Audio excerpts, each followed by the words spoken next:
Amity University has been ranked India's #1 not-for-profit private university for the past 7 years. Amity has also set a new standard of academic excellence in India by becoming Asia's only not-for-profit university to be awarded US Regional Accreditation as well as India's only university to be accredited by the UK's Quality Assurance Agency for Higher Education. The university is part of the not-for-profit Amity Education Group, established more than 2 decades ago by the Chauhan family. Today, the group is home to over 175,000 brilliant students, pursuing over 400 programs in 60 diverse disciplines across 9 universities and 26 schools. Amity Group's vision of establishing a global knowledge network has led to establishing international campuses in London, Singapore, Dubai, New York, San Francisco, Amsterdam, Abu Dhabi, Sharjah, Tashkent, Mauritius, Nairobi and South Africa. Amity's strong focus on research and innovation has led to the filing of more than 1,200 patents, which according to the Controller General of Patents in India is the highest number of patents filed by any individual Indian university. Amity is also engaged in conducting more than 300 high-end government-funded as well as international research projects, including those funded by the Bill and Melinda Gates Foundation, United States Agency for International Development and the Leverhulme Trust UK. In the field of management, the university has developed more than 2,500 case studies in recent years that have been bought in 106 countries by over 2,300 leading institutions and organizations. The university has also pioneered the concept of industry-led institutions, where leading organizations such as the multinational conglomerate Tata, the UK's Royal Institution of Chartered Surveyors and the Confederation of Indian Industry (CII) have set up institutions in partnership with Amity on campus. Attracting some of the most brilliant students, Amity has instituted India's largest private scholarship programs, benefiting over 25,000 students. These students are blazing a trail of success, having filed over 100 patents and published 1,500 Scopus-indexed research papers. It has also awarded over 2,000 PhD fellowships to brilliant researchers to carry out path-breaking research in thrust areas that will impact the development of the country. The award-winning Innovation Incubator on campus has nurtured more than 100 companies and attracted investments of over $40 million. The campus also has many high-end research centers, including ones set up with Nobel laureates.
Amity University has been ranked India's #1 not-for-profit private university for the past 7 years.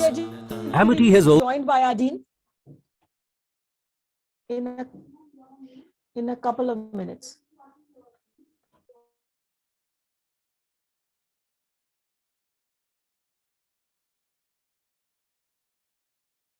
set a new standard of academic excellence in India by becoming Asia's only not-for-profit university to be awarded US regional accreditation, as well as India's only university to be accredited by the UK's Quality Assurance Agency for Higher Education. The university is part of the not-for-profit Amity Education Group, established more than 2 decades ago by the Chauhan family. Today, the group is home to over 175,000 brilliant students, pursuing over 400 programs in 60 diverse disciplines across 9 universities and 26 schools. Amity Group's vision of establishing a global knowledge network has led to establishing international campuses in London, Singapore, Dubai, New York, San Francisco, Amsterdam, Abu Dhabi, Sharjah, Tashkent, Mauritius, Nairobi, and South Africa. Amity's strong focus on research and innovation has led to the filing of more than 1,200 patents, which, according to the Controller General of Patents in India, is the highest number of patents filed by any individual Indian university. Amity is also engaged in conducting more than 300 high-end government-funded as well as international research projects, including those funded by the Bill and Melinda Gates Foundation, United States Agency for International Development, and the Leverhulme Trust UK.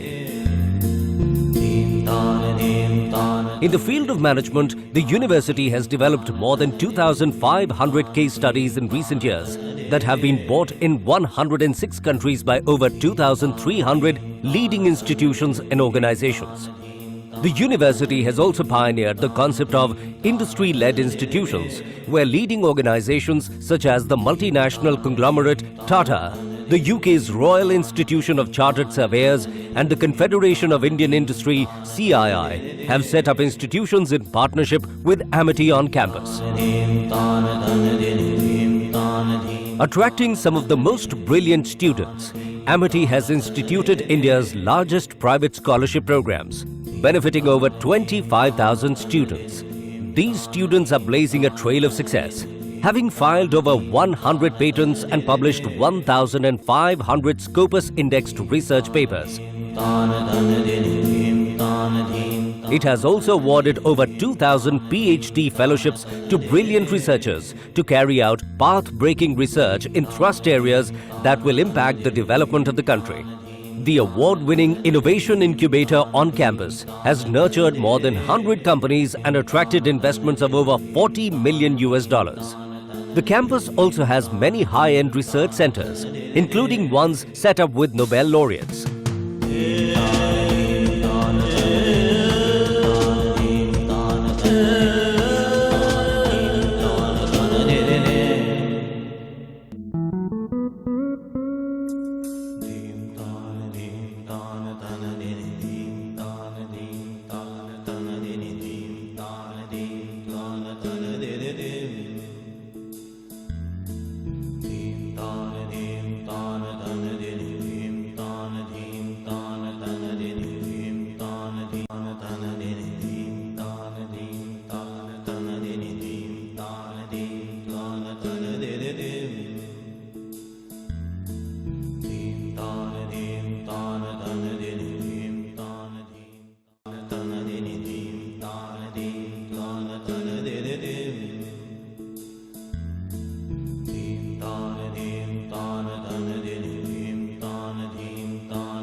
Transformation of financial markets are an ongoing process, and fintech-driven innovations are significant to connect this era of transformation.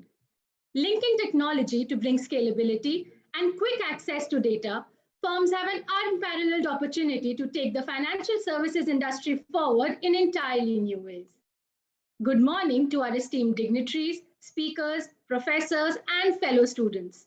I, Rishika Sachdeva, take the privilege of welcoming you all on behalf of our Honorable Founder President Sir Dr. Ashok K. Chauhan, our dynamic Chancellor Sir Dr. Atul Chauhan, our inspiring Vice Chancellor Ma'am Dr. Balvinder Shukla, and our beloved Dean FMS and Director, Amity Business School, Dr. Sanjeev Bansal Sir, to the Finance Forum at the 7th Global Leadership Research Conference 2022.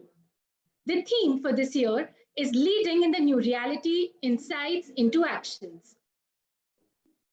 Under the leadership of our Honorable Dean FMS and Director, Professor Dr. Sanjeev Bansal Sir, Amity Business School has scaled heights and has been ranked in the top 10 business schools of India in 10 successive years. Sir is a keen researcher and has more than 225 research papers and 47 authored books. Not just that, Sir has been awarded a Lifetime Achievement Award by GBIT and SIBF. A team leader who leads by example.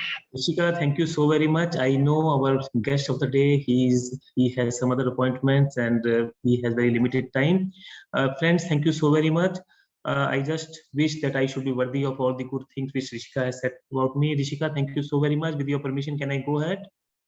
So on behalf of Honorable Founder President Dr. Ashok K. Chauhan, our Chancellor Dr. Atul Chauhan, Vice Chancellor Dr. Balvinder Shukla, all faculty, staff and vibrant students of MIT Business School, I extend a gracious and heartfelt welcome to all the esteemed speakers from academia and corporate and participants joining from across the globe for this Finance Forum of 7th Global Leadership Research Conference on the theme Leading in the New Reality, Insight into Actions. Friends, the great strategist Dr. Ashok K. Chauhan is the founder of this universe. Because of his unparalleled vision, focus, determination, and unremitting efforts, today MIT is on the map of the world as a well-recognized group in education globally. MIT Group is spread in all the 7 continents with presence in 20 countries of the world and 20 plus states of the India.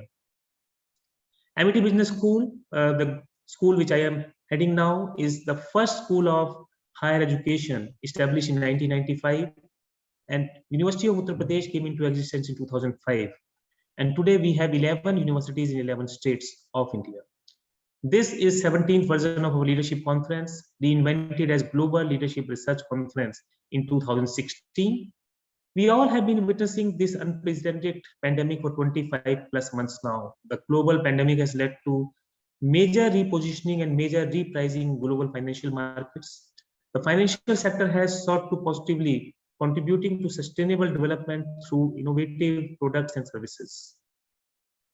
Emphasizing the search for synergies has been the focus of various concepts that have been complemented and partly even replaced the narrow business case of sustainability view. The financial sector should encourage and nurture innovation without compromising the need for financial sectors, stability, cybersecurity, customer protection, and so on. Climate change expected to accelerate and is no longer considered only as an environmental threat because it affects all economic sectors. While technological advances are not new to the finance, digital innovation has brought major improvements in connectivity of systems, in computing power and cost, and in newly created and usable data. Today, we have stalwarts from different domains, and they will be sharing their experiences of such challenges and giving their valuable insight to the audience. We are thankful to Mr. Jackishan G. Partner and Head Financial Services Consulting, Grant Thornton, Bharat LLP. Mr. Neerav Sahani, Management Consultant, Kearney. Mr. Joydeep Datta, Director of Finance, CPAT Corporation. Mr. Vivek Padhira, CFO and Head Lending Business, Oryx India. Mrs. Sandhya Sharma, CFO India and South Asia, Sindliers India Private Limited, Mumbai. Ms. Gurvinder Kaur, Deputy Director, Economics Division, Department of Economic Affairs, Ministry of Finance. Mr. Atul Kumar Chaturvedi, Executive Director, Chief Commercial and Head Treasury, ONGC. We are also thankful to Mr. Jayakishan Ji, Partner and Head Financial Services Consulting, Grant Thornton Bharat LLP, and Mr. Murli Ramakrishnan, MD and CEO, South Indian Bank, for accepting the Amity Excellence Award and being there today. On behalf of the session conveners, Dr. Ritu Wadhwa, and my personal behalf, I welcome one and all present here. Thank you so much. Thank you, sir, for your kind words. I would now like our respected Dean, sir, to welcome our eminent speakers with a Tulsi sapling as a token of gratitude. Mr. Jayakishan Ji, Partner and Head Financial Services Consulting, Grant Thornton Bharat LLP. Welcome, sir. Welcome to the conference. Thank you. Thank you, sir. Ms. Gurvinder Kaur, Director, Economics Division, Department of Economic Affairs, Ministry of Finance. Welcome, Gurvinder Ji. Thank you so much, very much for being here. Thank you. It's a pleasure. Shri Atul Kumar Chaturvedi, Executive Director, Chief Commercial and Head Treasury, ONGC, Delhi. Welcome, sir. Thank you so very much for being there.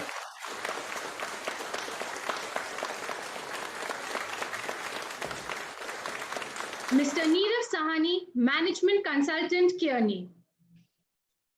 Neerav Ji, welcome to the conference and finance forum. Thank you so very much for sparing your valuable time. Thank you. Mr. Vivek Vadhera, CFO and Head, Lending Business, Oryx, India. Welcome to the conference, Vadhera sir. Thank you so very much for being there. Thank you very much. Thank you very much. Pleasure to be here. Thanks. Mr. Joydeep Datta, Director Finance, Sapient Corporation.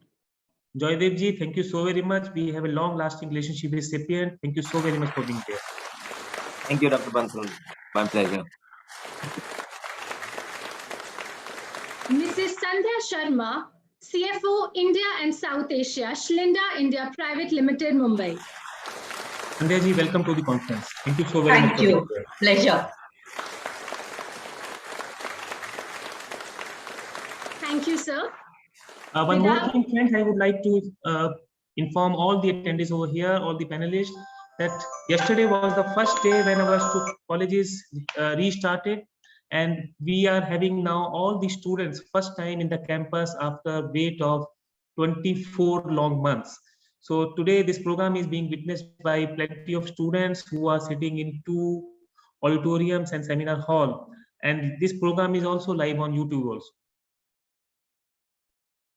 Yes, Rishika, thank you so much. Thank you, sir. Without any further ado, may I now please invite Mr. Jayakishan Ji, Partner and Head Financial Services Consulting, Grant Thornton Bharat LLP. Sir carries with him over 19 years of experience and is a mentor and advisor to the Board of Directors of 4 large startups in fintech, edtech, and social development areas. Sir heads the Financial Services Consulting practice at Grant Thornton India, looking after the practice in national leadership roles, apart from leading fintech and payment advisory across global clients. Over to you, sir. Thank you, Rishika. Thank you very much. First of all, a warm welcome to the dear students. Like the respected Dean mentioned, it's been a long wait. Some of you would have crossed semesters without having to attend physical classrooms and having to have the benefits of activities outside classroom. We can only let it pass and hope that whatever we have lost in the components of physical world, we can regain, and we'll make best out of the crisis all of us had to survive together.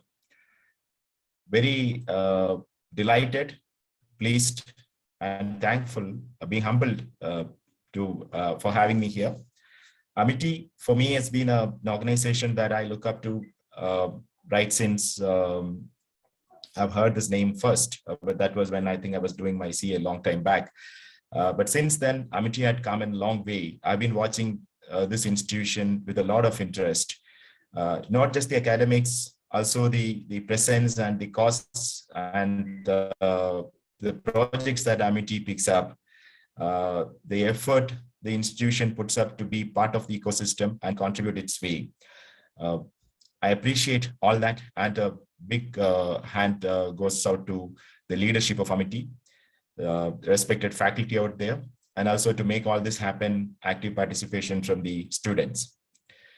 On that note, the conference today is titled as Insights into Actions. Let me try share a few experiences or learnings that I have had so far. I will not get into too much of technical details, but where I am coming from, being in financial services, we have a very seasoned banker in the conference today, the respected MD, CEO of South Indian Bank.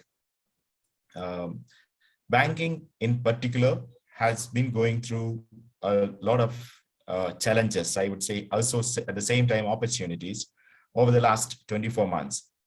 The way we would look at this whole space is almost like AD and BC and before Christ and after Christ kind of thing, before pandemic and after pandemic.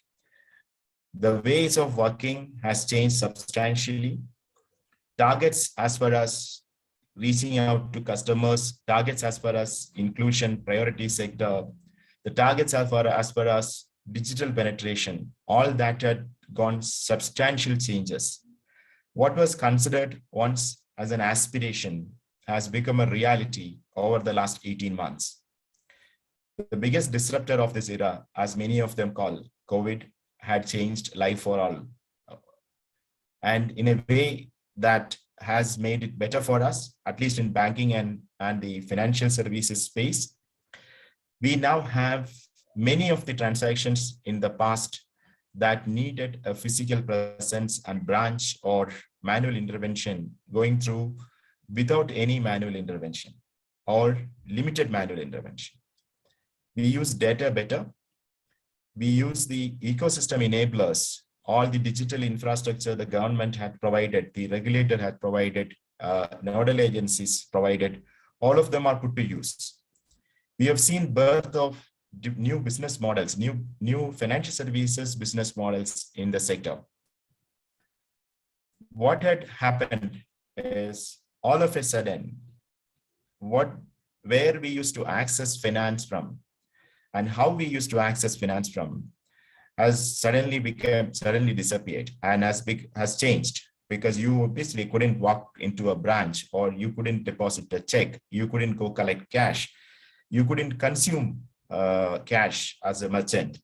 And more importantly, the liquidity, the so-called fund management at the underlying customer side had gone for a change. There was a pause on inflows, but the outflows continued to be there. With all this, the real impact of what it did to the sector and it did to the customer segment is yet to be seen. But one thing is very clear. Going forward, digital is the reality. It is inevitable, and we are already using, but we should use more of technology in the way we operate our financial services. Starting from payments, how GPay has revolutionized payment side, how UPI and BHIM and many other payment channels and networks have revolutionized the way we deal with cash, to lending. We have today Cred and many other fintech players who are making Insta credit available. There are new forms of credit, BNPL, buy now, pay later.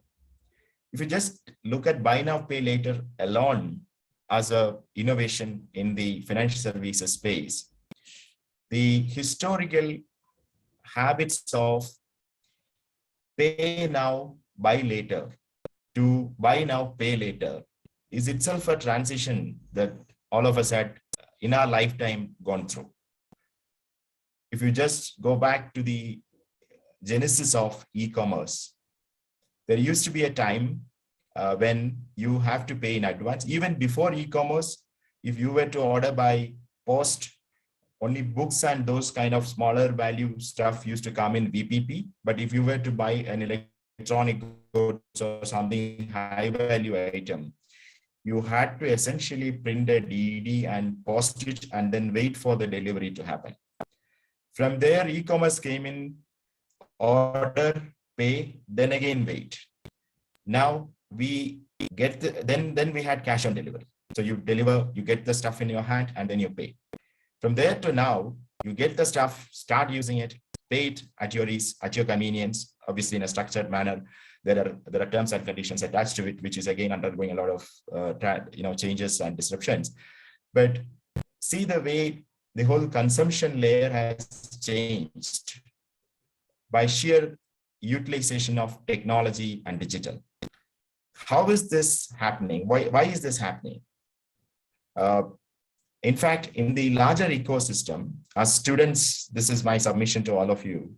I know you are all very research oriented. You can't be any other way when you are having your student time with studying time with Amity. They force you to engage in outside the books, academically kind of activities. So I know you could be reading, researching, being active in many forms of knowing how you stay relevant in the ecosystem and how you contribute yourself. Let me put a few numbers in front of you.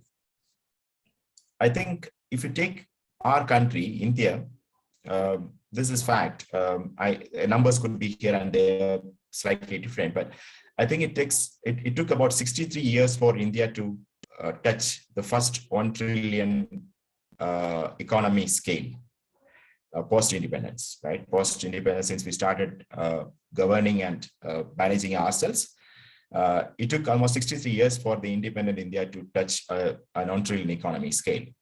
From there, the next 1 trillion came within 3 years. Now, what we're looking at over the next 7 to 8 years, we would add another 6 to 7 trillion to our economy in terms of the size. This comes without exponential increase in resources, without exponential increase in population. So what's happening? We are learning and we have started using our resources in a far more efficient manner, and our inclusiveness in the development agenda is going up. So we have more productive human resources. We have more productive real estate. We have more productive infra. Going back to my earlier point, if you look at the product innovations in financial services, access to credit, the form change, and the economy is growing at an exponential rate without resources getting added. What is happening is we have started looking at utilizing what we have in a much more efficient manner. How is that happening? That's happening because we now have a lot more of data in the ecosystem, a lot more of consumable insights that are coming out from everything we do. Technology has enabled this fabulously well. When you're thinking about a highway to be put in, the survey is done in 1/10 of the time that we used to do last year by use of drones. When you think about a new huge infrastructure in place, the design capabilities, the digital building technologies, etc., AI, VR, all of them are making visualization of that structure in a record pace that people could never imagine in the past. What's important for us is as the community, and we are going to be at the forefront of these innovations, we are going to be either consumers or enablers or people who are providing these innovations to the government and the general public. It's important for us to be adept, and it's important for us to be up to date in terms of what's happening in each of this space, at least in the chosen space which we want to be in. Therefore, my earlier point about knowing what is happening outside the classroom, outside the book world, there's a lot of things that's happening at record space, at a very fast pace. data is now becoming, it was already become, but we took time to realize, now becoming very, very, seamlessly transportable, protected, at the same time, usable asset for many of us. Some of you would have heard open banking in the past, at least in Google and YouTube videos, you would have seen what open banking is. And you would have heard fully digital banks here and there. I've been writing, many others have been writing, a lot of the industry stalwarts are supporting that initiative. How will all this work?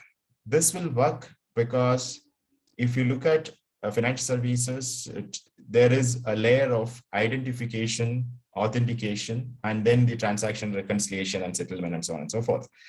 But the entire identification, authentication layers earlier used to be done physically by someone going and meeting the customer and then looking, saying, hey, this is Jay, and he looks the same as I have in his photo in my record, and he's signing in front of me. There's a presence of that person, and therefore the transaction is authenticated. And this used to get vouched and certified by a person from the bank.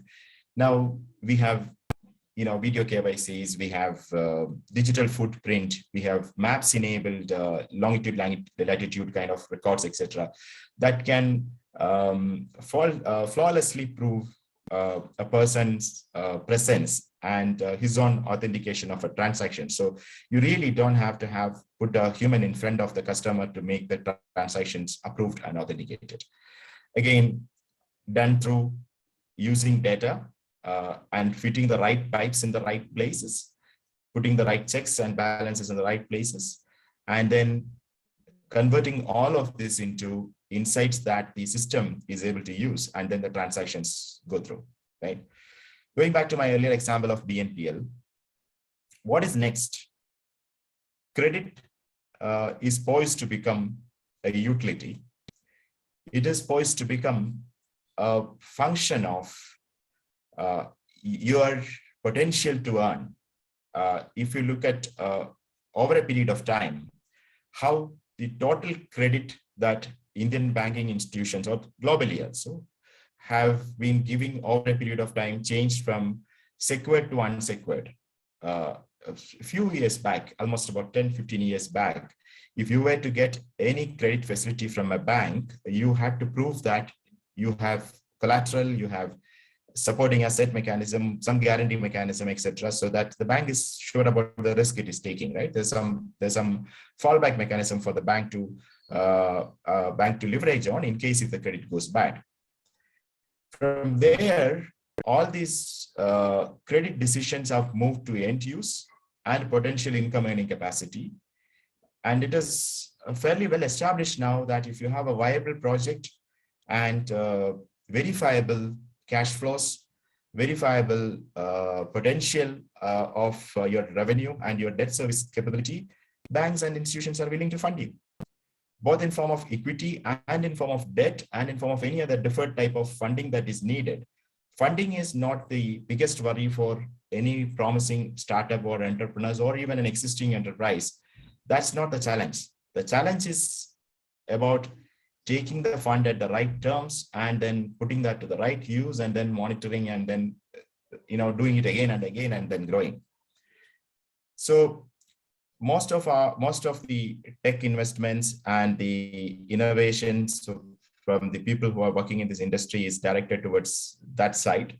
And that's very important for students as a community, for you all to keep watching out. If all of you, whoever is looking at financial services as a domain that you want to specialize in or you want to start your career in, my recommendation and submission to all of you would be read, understand, research as much as possible about the newer things that are happening in the sector. There's a lot of investment that the government of India is doing, regulators are doing, banking players are doing, fintech players are doing, and obviously the success rate is like any other newer innovations could be, eventually becoming better, but it's important to know and learn how these systems work. I'm sure at least Some of you are investing in crypto. Some of you are looking at blockchain, have been researching on it. When I go campus engagement programs, I keep listening more about blockchain as a technology. People ask me a lot of questions about that. But it's fascinating to be reading about a technology like blockchain. It is also equally important to look at the application of that technology in our real life.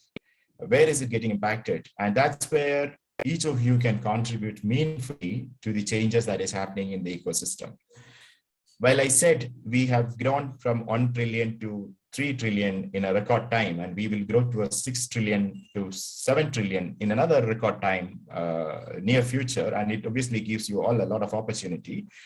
One must also be cognizant about the fact that we are still a largely divided nation when it comes to digital parity. When it comes to inclusive growth, we still have a long way to go. If you are thinking about disruption in financial services space, obviously financial services, credit being in the backbone of any nation's, any economy's development,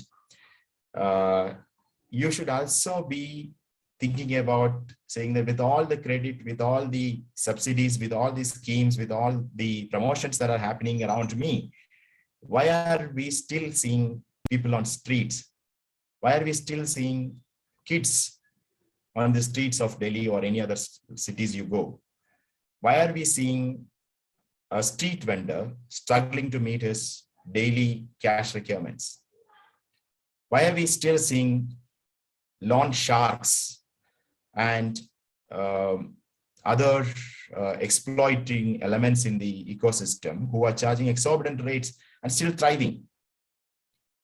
With all the technology, with all the openness, with all the data being consumed, we still are a long way behind getting to our inclusion targets, inclusive growth targets. The reality is, if you look at rural India, most of you have a smartphone in your hand, and we can't probably imagine a scenario where we live without the apps that are, helping our day-to-day life, Uber, GPay, many of them. But if you look at most of rural India, feature phone is still a reality. We have millions of feature phones. I don't remember the exact counts, but we have millions of feature phones still driving life for many of our people in rural economy.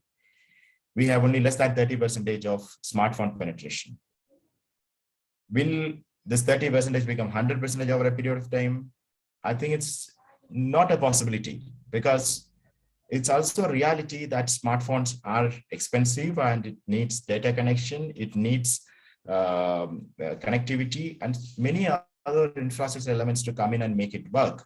So how do you make the very good, impactful, fabulous innovations in financial services and fintech space accessible and available to masses in rural side? How do you give credit to someone who has a high potential idea in his mind, but not able to articulate in the form of a project report or a loan application? There are many problem statements that if you just open up your eyes and you see around you, all need not be tech driven. I know a startup which I got introduced to a couple of days back in rural Tamil Nadu. They work on aggregating fodder and providing this for farmers who are running dairy farms. They make a lot of money and the valuation is obviously quite big. So the value chain opportunities for you all to contribute to build business models, bring in innovation is not limited to tech. It is around you. You will have to use tech and digital, all innovations to the best of the utility. But at the same time, we have a long way to go as a nation, as a country, as a community to reach where we have to, and to make sure that the benefits of these tech innovations and schemes are available to everyone. On that note, I'll again thank all organizers, faculty, respected faculty members and students. Happy to have been here. Thank you all for giving me this opportunity, wonderful opportunity. Looking forward to interact with you again in person whenever possible. I'd like opportunities to interact more to and fro in a more interactive fashion. So I can also gather more inputs and thoughts from each of you. Thank you all. Thank you, sir, for such an insightful session. Due to the tight schedules of our awardees, we shall be presenting the Excellence Awards first. Amity Business School takes the honor and privilege and presenting Amity Excellence Awards to industry stalwarts for their immense contribution in building the nation. The first Amity Excellence Award goes to Mr. Jai Krishnan ji. Can I please have Dr. Ashima Agarwal to present the citation? Thank you, Rishika. Amity Business School, Amity University takes the privilege and honor to confer this Amity Excellence Award on Mr. Jai Krishnan ji. Mr. Jai Krishnan ji has 19 years of experience in financial services space, advising large banks, NBFCs, and fintech organizations. He's a mentor and advisor to the board of directors of 4 large startups in fintech, edtech, and social development areas.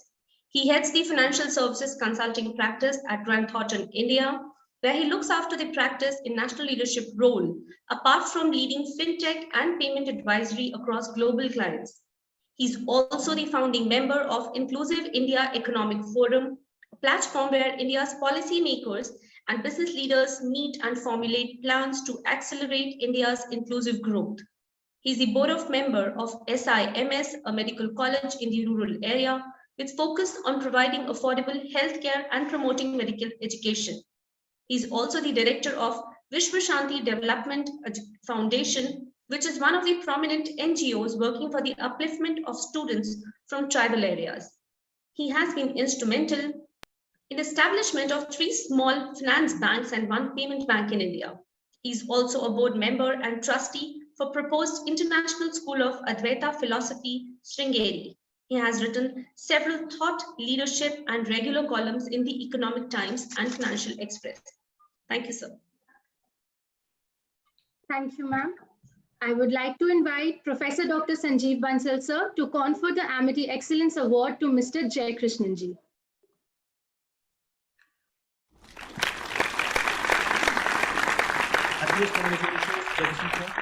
Thank you, sir. Thank you. Thank you very much. Thank you, sir and ma'am. I then invite the second Amity Excellence Award that is going to South Indian Bank. We are honored to have Mr. Murli Ramakrishnan with us to receive the award on behalf of South Indian Bank. I would like to invite our respected Dean Sir to first welcome Mr. Murli Ramakrishnan with a Tulsi sapling as a token of gratitude. Welcome to this conference, Mr. Ramakrishnan. Thank you so very much for being there.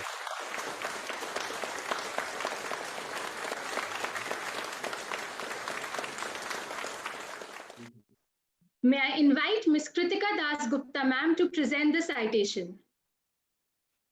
A very good morning to all the dignitaries. It's a proud privilege that Amity Business School, Amity University, Uttar Pradesh honors the South Indian Bank with the Amity Excellence Award during the 7th Global Leadership Research Conference 2022 for outstanding contribution in the field of technology-driven banking. The South Indian Bank Limited was formed in 1929 by a group of 44 enterprising men of Thrissur, the cultural capital of Kerala, with the objective of serving the merchant community of Thrissur. Though bank's operations were initially focused in South India, it evolved into the pan-India lender in the last 93 years. The bank is known for its customer orientation and technology focus. South Indian Bank is a pioneer in technology-driven banking. It is focused on retail banking across the country with a strong network of 925 branches, 53 extension counters, more than 1,500 ATMs, and 91 cash deposit machines. The bank is has a young workforce for more than 9,000 employees with an average age of 33 years and gender diversity of more than 42.42%. Total business of bank has reached rupees 1,45,757 crores with rupees 88,348 crores of deposits and 59,226 crores of gross advances. NRI business continues to be the major plank of the business strategy of the bank. It has opened a full-fledged representative office in Dubai in recognition of the importance of the NRI patrons from GCC countries, which will further strengthen the NRI business of the bank. The bank has also been able to ensure top-class service to its NRI clients, which facilitated NRI deposits to grow from 25.44% in 2017 to 30.73% of total deposits in 2021. The bank has won many awards and recognitions. It has bagged 2 awards at the Banking Technology 2019 Awards instituted by the Indian Banks Association. The bank emerged winner in the most customer-centric bank using technology category and runner-up in the best payments initiative category among small banks. It was also awarded the best MSME bank among private sector banks by ASSOCHAM in 2019. It is with utmost respect that Amity Business School, Amity University, Uttar Pradesh confers the Amity Excellence Award upon the South Indian Bank on 18th February 2022. Congratulations, sir. Thank you. Thank you so much. It's indeed a great privilege to accept this award on behalf of the bank. And just to update you, in the recently held IB Awards, we have won the 6 out of 7 awards in the fray, including the technologically most advanced bank in the country. We have won almost in every category winners in the technology area. And I'm happy to share that this is our highest number of awards which we have bagged in any year from, conferred by IBA, which has got more than 230 institutions vying for these awards. And it's an honor to be accepting this award on behalf of the bank. And the title of this conference is, I think, the most relevant one, given what we are going through as a nation and what we're going through as a humanity. I think managing the institutions at this juncture, when everything provides great, and everything comes as a once in a 100 years kind of experience, it calls for tremendous amount of leadership skills to steer an organization during this most tumultuous times. And there can't be a better recognition of outstanding contribution of leaders as well as contribution of organizations during this period. So I really congratulate Amity for choosing a very relevant, very apt topic of discussion during this conference. And it's once again, I would like to thank Amity Business School for conferring this award on the institution South Indian Bank. And I'm very happy to receive this award on behalf of the bank. Thank you once again for the organizers for giving me a great opportunity to be present with you during this prestigious event. Thank you so much. Thank you, sir. I would request our respected Dean, sir, to confer the Amity Excellence Award to South Indian Bank.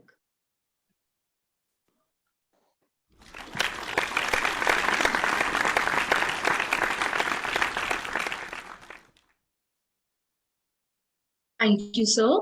Moving on, our next speaker is Ms. Gurvinder Kaur. She's serving as an officer in the Indian Economic Service with extensive experience in data and policy analysis. Currently, she's posted as Deputy Director in the Economic Division, Department of Economic Affairs, Ministry of Finance. Her work pertains to data and policy analysis on matters pertaining to public finance and fiscal policy. Being a co-research team member of the Chief Economic Advisor and the Principal Economic Advisor, she is involved in authoring several chapters of the Economic Survey of India during the last 3 years. She has also represented Ministry of Finance in the second and the third session of the Committee on Macroeconomic Policy, Poverty Reduction and Financing for Development. Platform is all yours, ma'am.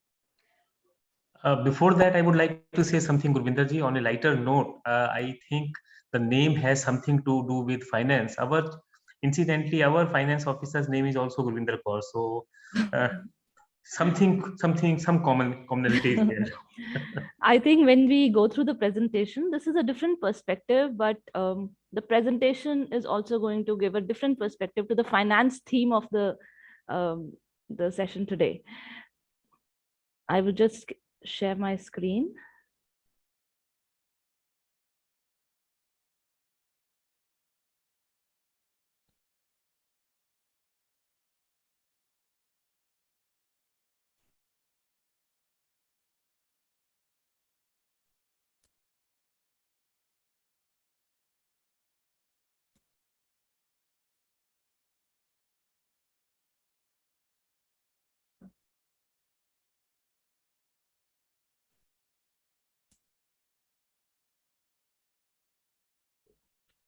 Ma'am, your screen is visible. Is it also visible in the slideshow view?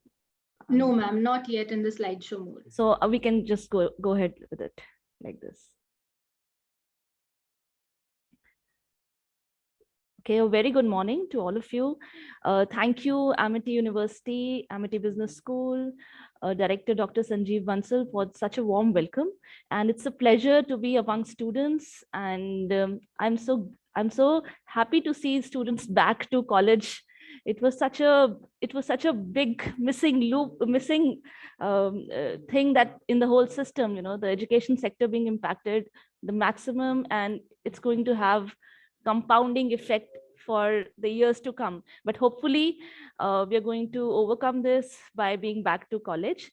And the session today that I'm going to take, it's on India's fiscal policy strategy, a slight deviation from the financial markets and the business corporate sector that was discussed by the previous speaker, and it's going to be discussed by the following speakers.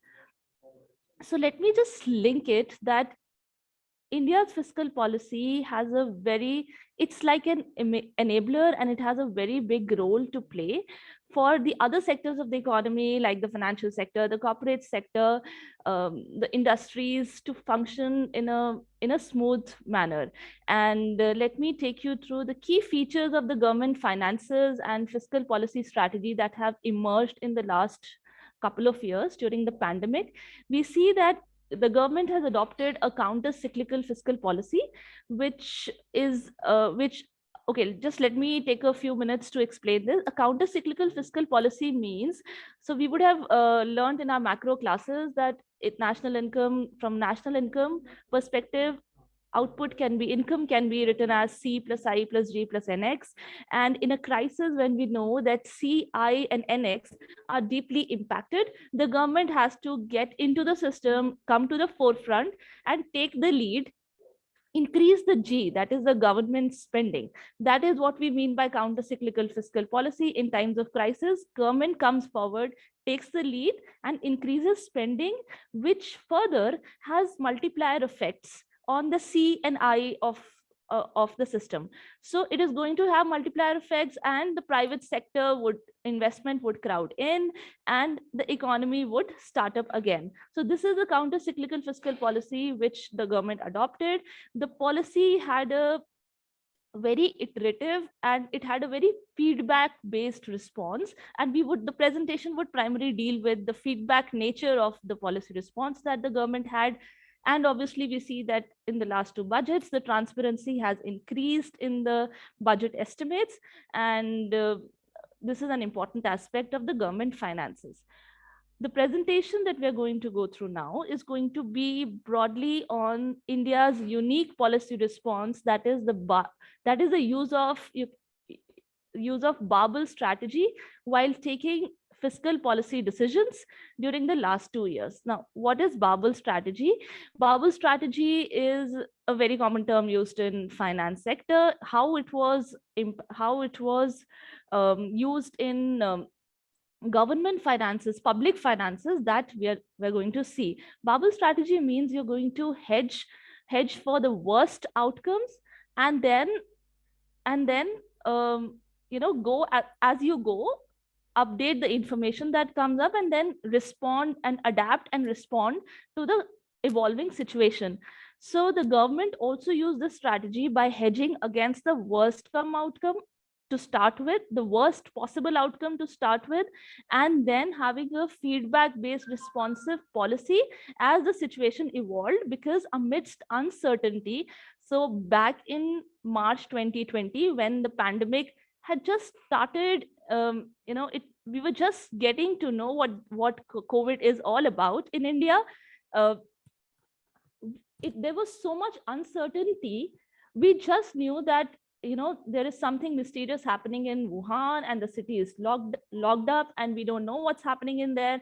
And we would get these very sad images from the rest of the world, say Italy, of people suffering and people dying. So that was the worst possible outcome, that you need to prevent that from happening. And in the meanwhile, you would also get time to get to know some more about this pandemic, which is such a mysterious thing no one has ever seen. So adopting the framework of bubble, the government opted to have to prevent that worst come outcome, have a complete lockdown, and put in place essential safety nets which would help the vulnerable sections, the poor people and the vulnerable firms, the small firms. It was like a support system, a safety net which would just protect those people. And as you go by, with more information that comes in, you update that information into your policy making, and you respond accordingly. So in such an uncertain environment, the policy was basically agile. And this is a theme that runs across the economic survey this time. If you would like to just go through this, probably if you would just go through chapter 1, you would understand, and chapter 2 on fiscal policy, you would understand what this agile policy is all about. So this agility in the policy, it contrasted a lot from the waterfall approach that the rest of the world adopted. So we were getting news of other countries like US, announcing big packages upfront. So India did not do something like that, committing to a very big, huge package of a huge number of percentage of GDP. Instead, our policy response was very iterative, a very calibrated approach. As and when more information came in, we came up with a series. If you would remember, the Honorable FM coming up with a series of fiscal policy stimulus packages. So that was a very iterative and a very thought out approach. So and how was it possible? It was possible because all through we were tracking the economy, and we were using a lot of high frequency data, like mobility indices, like cargo and freight,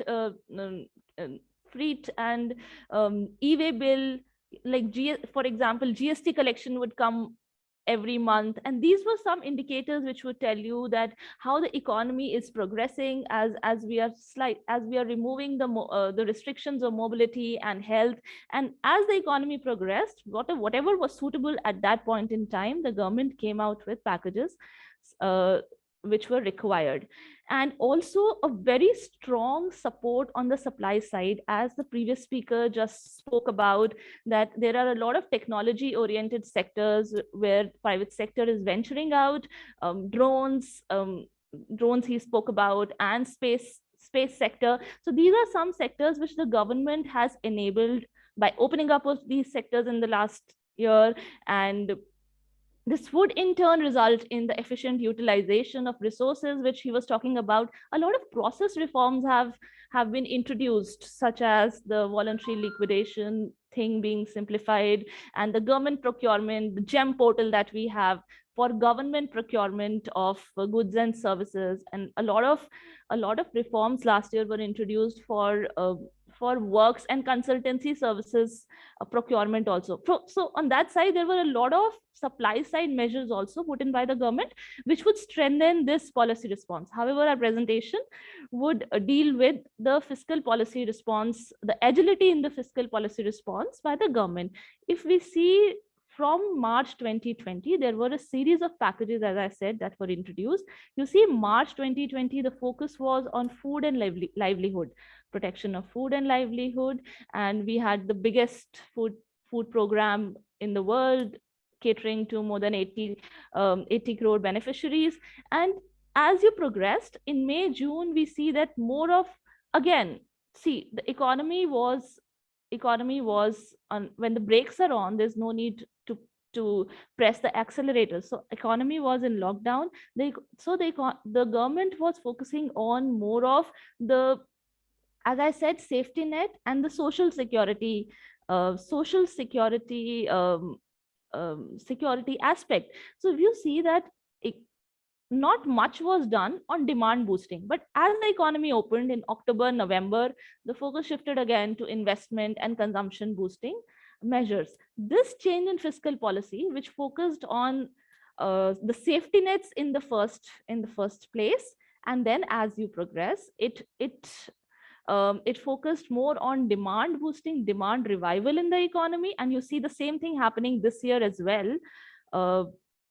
That in June to December, if we see, around 7 lakh crore rupees have been announced as fiscal stimulus, and we see that there is a mix of demand, protecting the poor through health and food, and also boosting the economy through liquidity, investment, and consumption demand. So this agility in the fiscal response was very important. Otherwise, a straightforward upfront front-loaded package of a huge amount would have essentially added to the fiscal burden and would have unbalanced the government finances. We see that if we see the capital, again, there is a special boost to the capital spending aspect. And if you see the capital spending quarterly trends, you see that here in the pandemic, when the pandemic hit in March 2020, here in the first quarter of 2021, the capex was actually very less. Because there were mobility restrictions, you would not have contractors, workers to work with, there was lockdown situation. What is the point in spending on capex?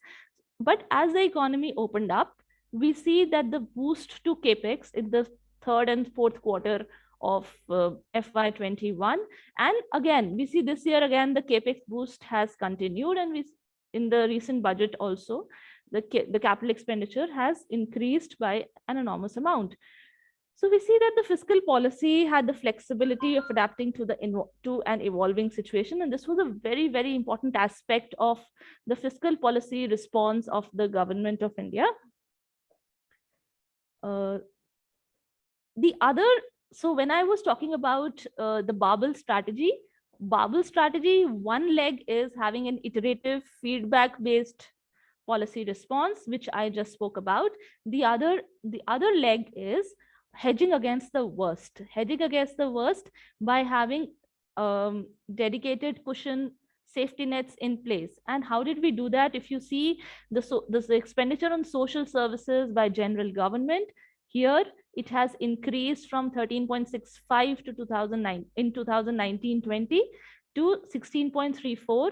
This is all in lakh crore, and to 19.06 in 21-22B. By the way, these are general government numbers, that is state and center combined, because a lot of these social sector things like health and education, they are either in state or in concurrent lists. So state also has a very, very important role to play in it.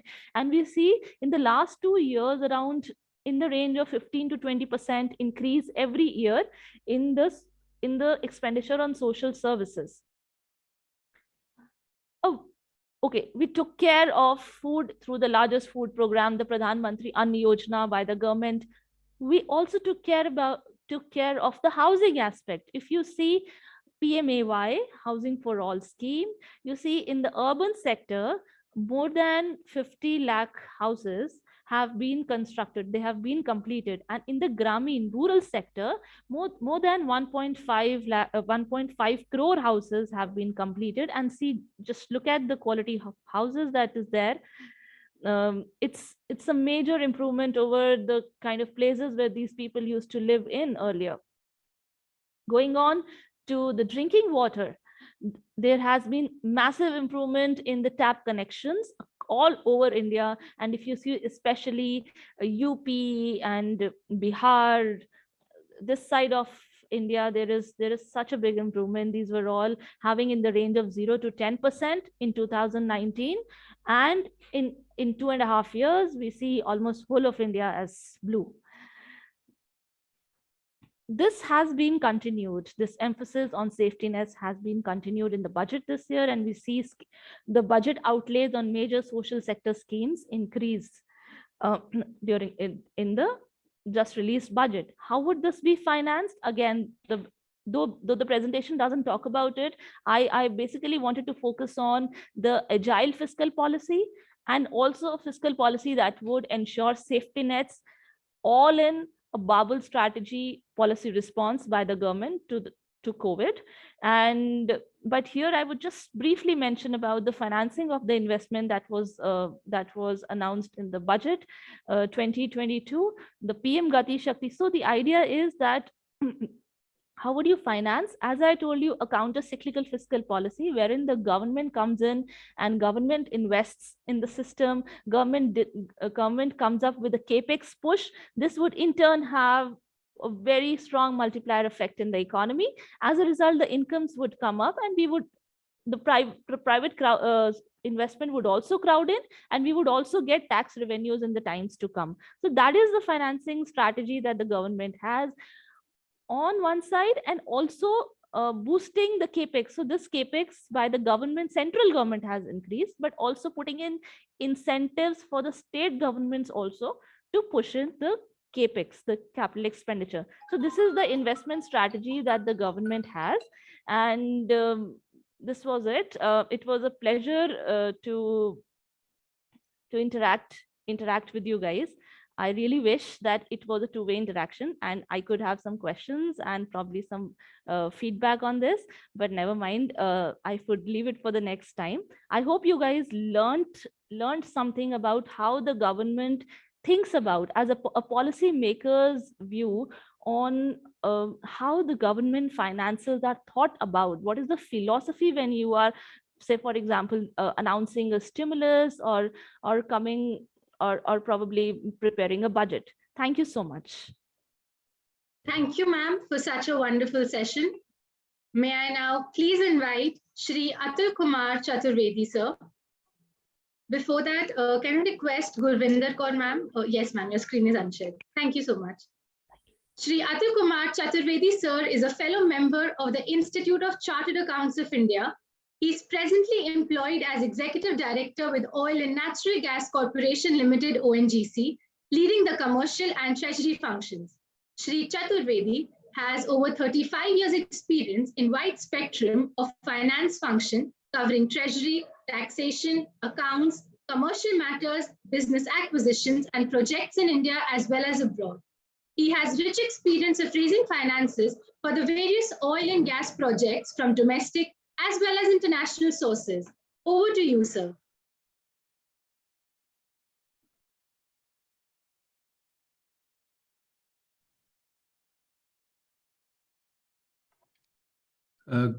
Thank you, Rishika. Good morning, everyone.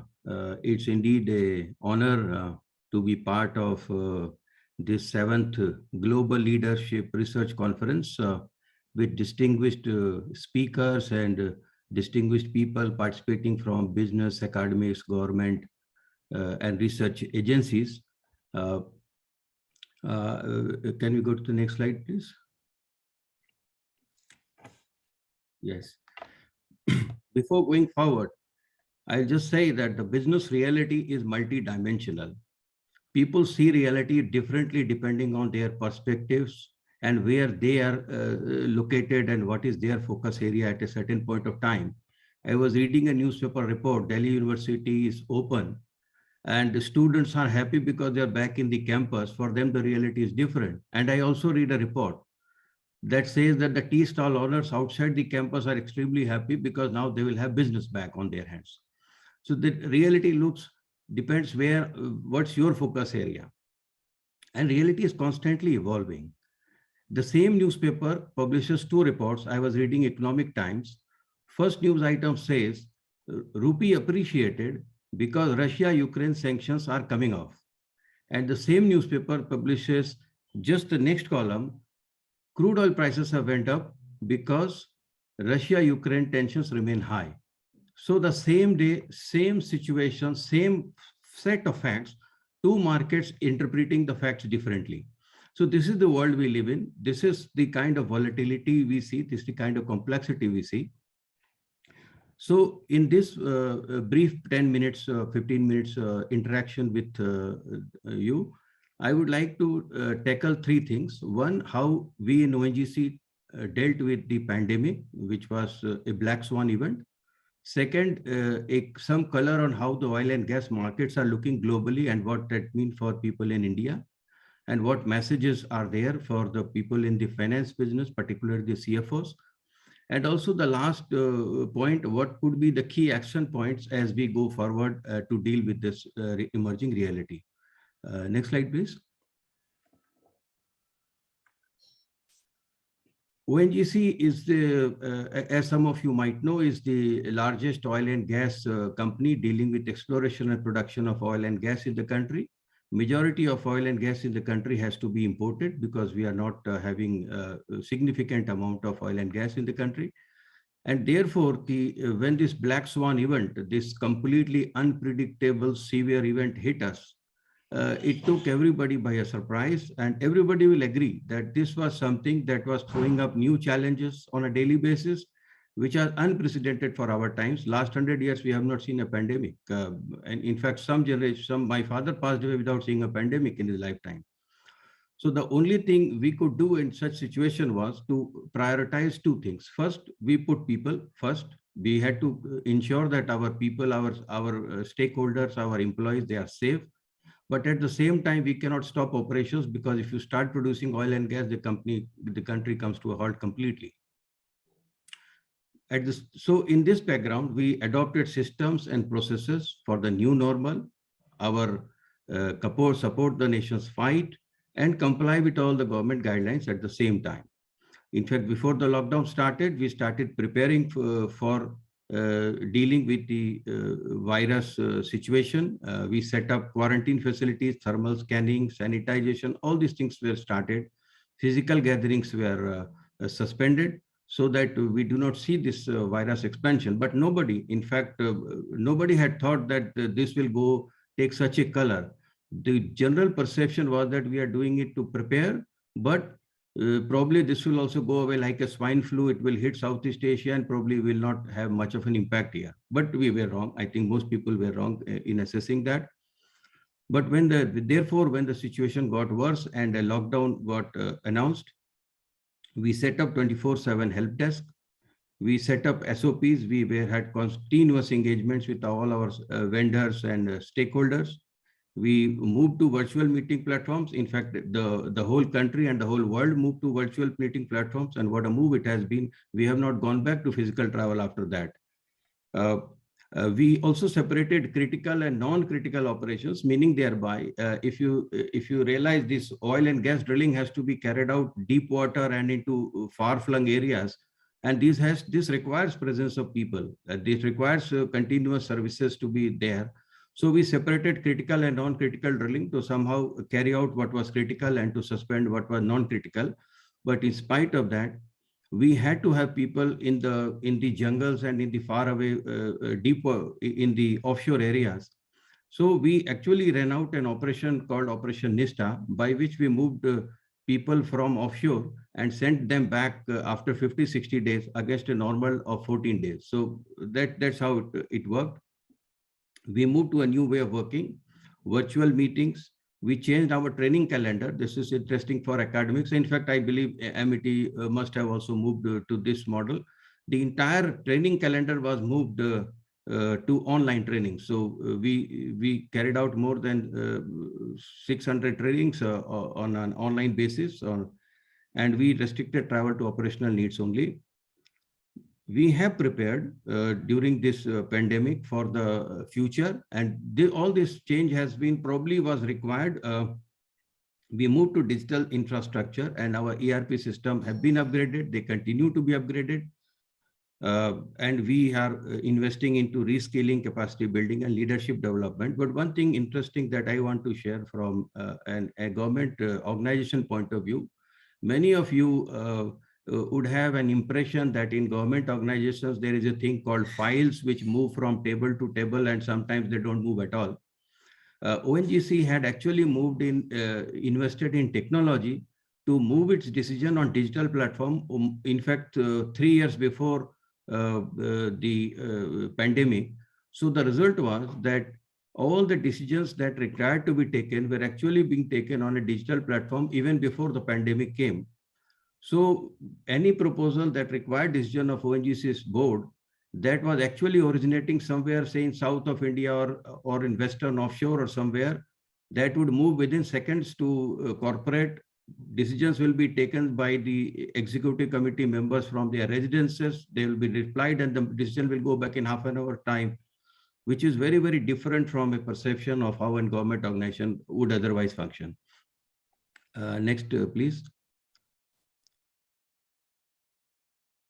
With this, we'll be giving you some color on how the oil and gas scenario looks like, because there is a perception, at least that was the perception when I joined ONGC 30 years back, that how many years of oil are left in the world. Let me assure you, the students sitting in the auditorium, that there is enough oil in the world to last 50 years at least. And this has kind of been the situation for last 50 years every time. So the world will not run out of oil. Probably oil will become irrelevant over a period of time if sustainability activities go on and if the new technologies come in and replace with new other fuels. I will draw your attention to also the crude oil prices, how the crude oil prices have behaved over the last few years. If you see in 2012, we saw crude oil prices at $120 to $100 a barrel. That's where we were a few years back. If you look at the chart on the left bottom, then we saw oil prices coming down. They came down all the way down to around $30 a barrel in 2014 and 2015. Since then, they have gone up and come down. In fact, during the pandemic, the oil prices were down to $20 a barrel. They were even below the cost of production of producing crude oil for most producers. And thereafter, the oil has just flared in last 1 year or so, and it is now trading above $90 a barrel. Good news is that the next year's demand is expected at around 100.6 million barrels per day, which will be increase of 3.6 million barrels per day over current year. But at the same time, there is a supply coming in. In United States, supply has increased. The OPEC plus, they had gone for some cut. Those are now being reversed. And so we could see a surplus situation, and oil prices should come down in this year 2022 and thereafter up to 2026. We see that the oil prices should be around $60 to $70 a barrel. What does it mean for us Indians? Why do we care? We care because oil is in the newspapers every time. When it crossed 100 rupees per liter for a consumer, we were all concerned. The truth is that with such a vast population, India is the third largest consumer of primary energy after China and United States. And the economy is growing. If you look on per capita basis, our consumption is only 23 gigajoules. This is a unit of measuring energy consumption. And if you compare with United States, which is 265, we are not even 10% of US on a per capita basis. 101 is China, which even China is 4 times of us. And if you look at world average, it is 71 plus. So there is a huge increase of per capita energy consumption going to come because country is growing. Gurvinder mentioned about so many initiatives taken by the government, almost 25 lakh crore packages which came during the pandemic, a 25% increase in infrastructure capex that have been talked about from 6 lakh crores to 7 lakh 50,000 crores by the Honorable Finance Minister. The country is growing.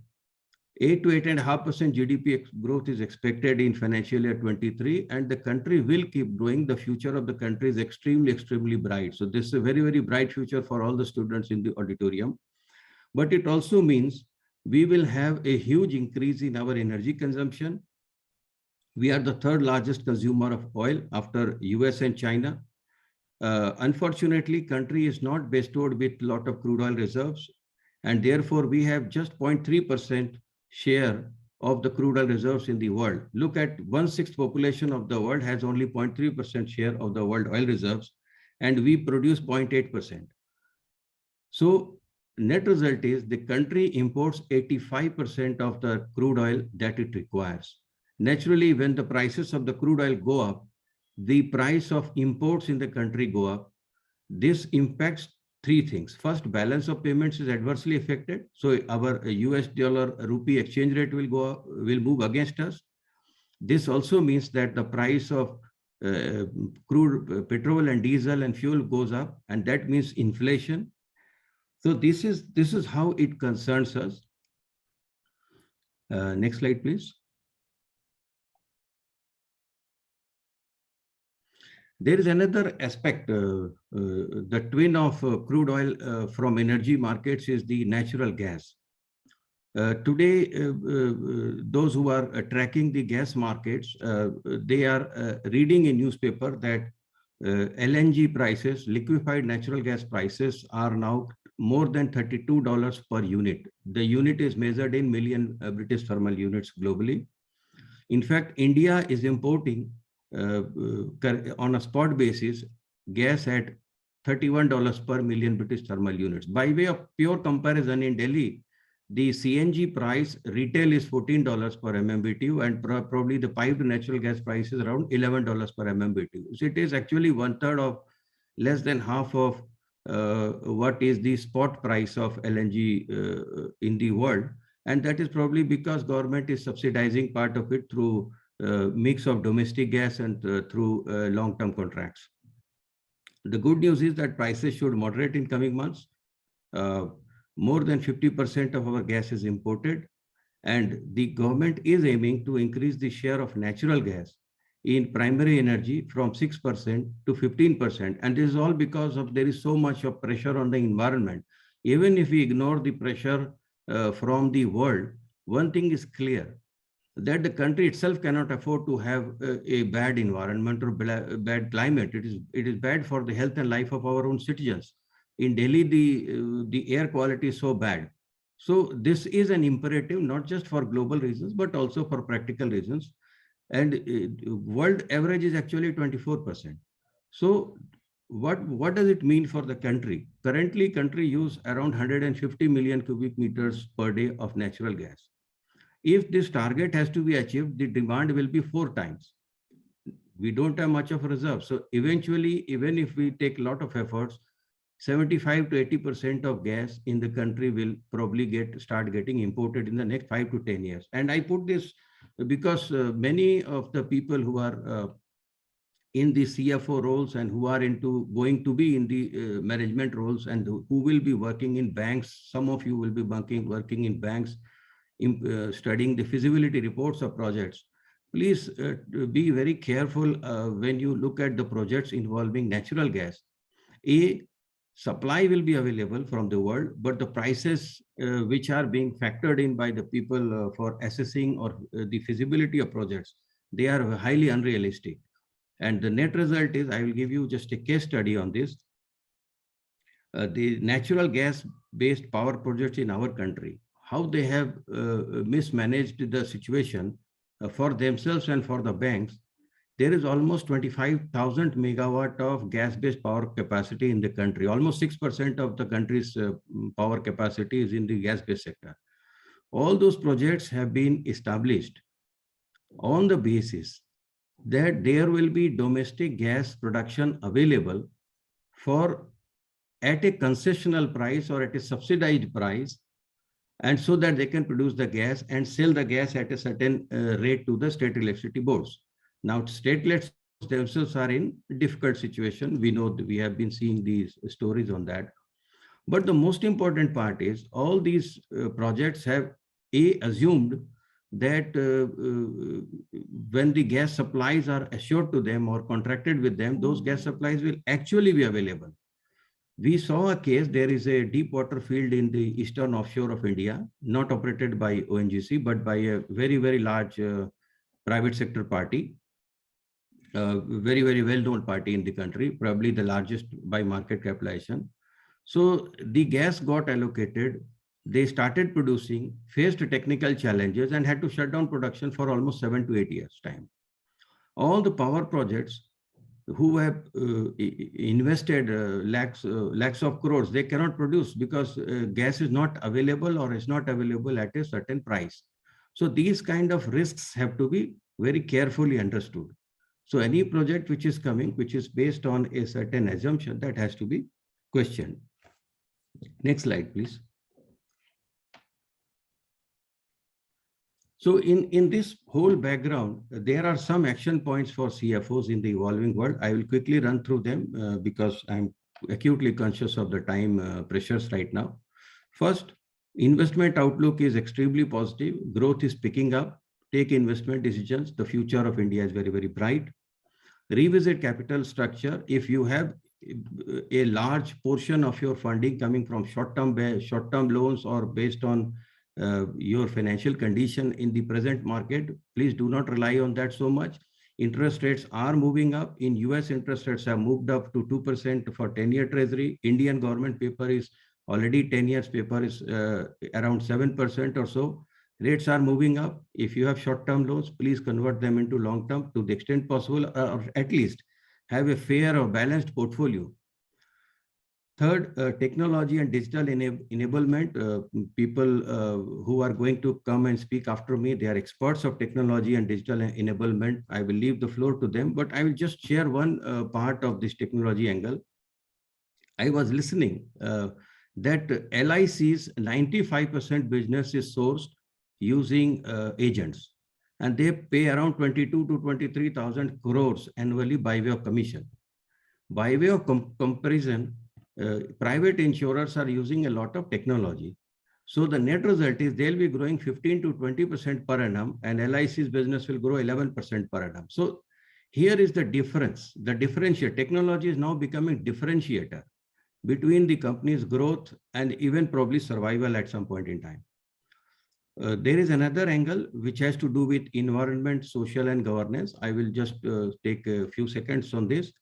There is an extreme focus from rating agencies, investors, banks, and official funding sources on the sustainability of the organizations. In fact, I was reading that US Exim has now told they will not fund oil and gas projects outside of United States now. Many banks and investors are now probing very deeply in investor calls whether the organization is undertaking sustainable activities or not, whether the organization is focused on environment or not. And if you are not, you will lose investors, you will lose lenders also. But the good news is that if you can demonstrate some sustainable project, there is funding available. There is a lot of funding actually chasing the borrowers now. So if you can demonstrate a sustainable project, there is a lot of money available at effective cost.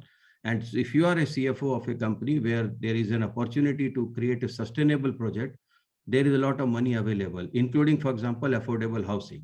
In fact, I was speaking to a gentleman in Ministry of Finance. There is a particular division now set up to deal with sustainable finance. In disclosure and compliance requirements have gone up. This is very much on the cards, both relating to environment and relating to the accounting and financial disclosures. SEBI has come out with new disclosures. The financial statements formats have become very extensive now. So a lot of disclosure and compliance requirements have to be made. In this background, every enterprise has to set up robust enterprise risk framework, constantly monitor and measure their performance, benchmark against the best in the industry. If you are not comparable with the best in the industry, you will not survive. This time, and finally, all organizations have to focus on capacity building, upskilling their people, and go for leadership development. All of you who are on the student side, one thing I can share, next 4 to 5 years, the skill, the ability to deal with emerging technologies is going to be so important that people who are even much more experienced will find it difficult to compete with you. It's bad news for people who are on the wrong side of the age, but it's a positive news for the youngsters. With this, I will take a stop here. Thank you very much. Thank you, sir, for such an insightful session. Moving on, our next speaker is Mr. Neerav Sahni. Sir is a management consultant at Kearney, formerly known as AT Kearney, and is based out of Toronto, Canada.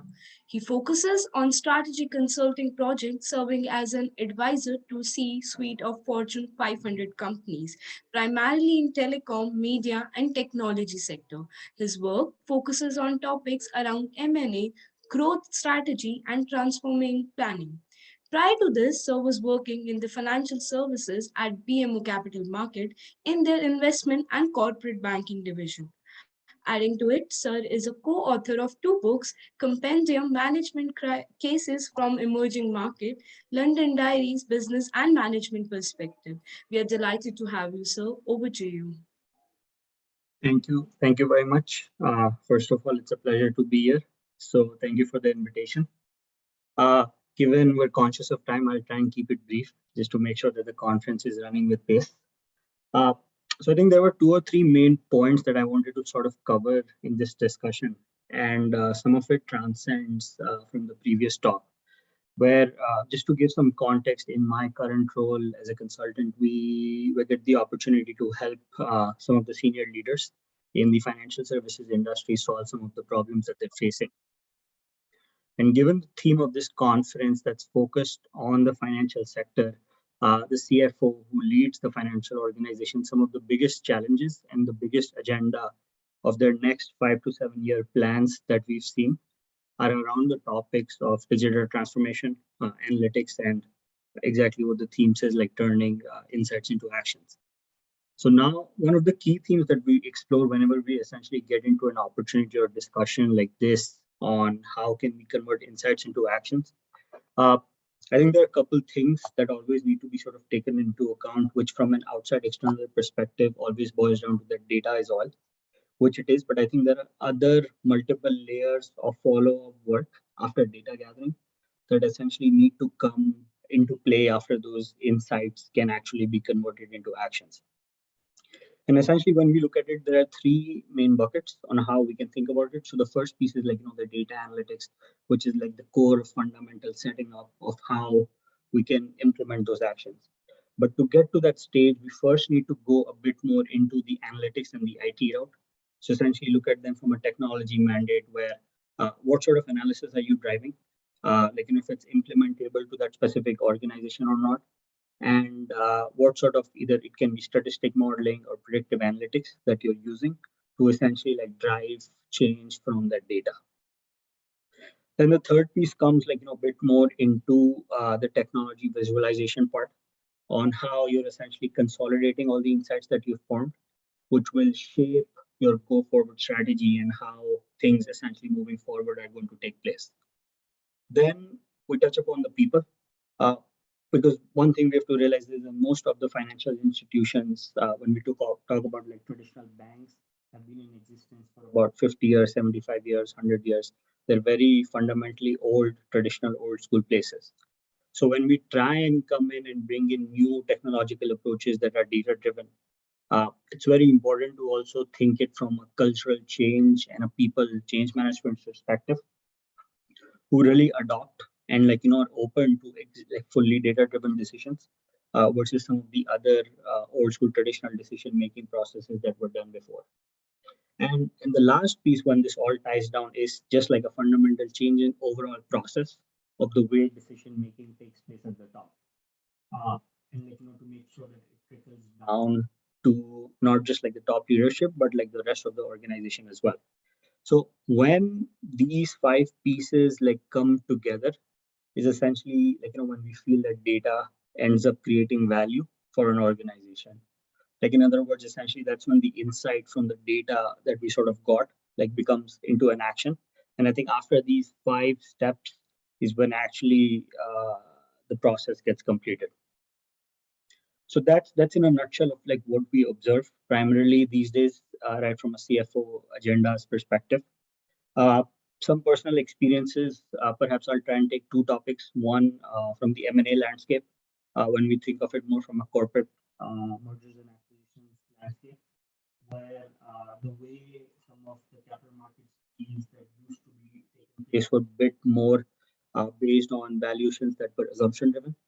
But now with the strong prevalence of data, given the large sets of historical data that we have, it's become much more reliable and accurate to sort of forecast future trends, which have made sure that the transactions and the refined valuations that happen to deals that happen in the corporate landscape are relatively more accurate, nuanced, and like statistically number driven versus just like based on assumptions. So that's on the M&A and the corporate side.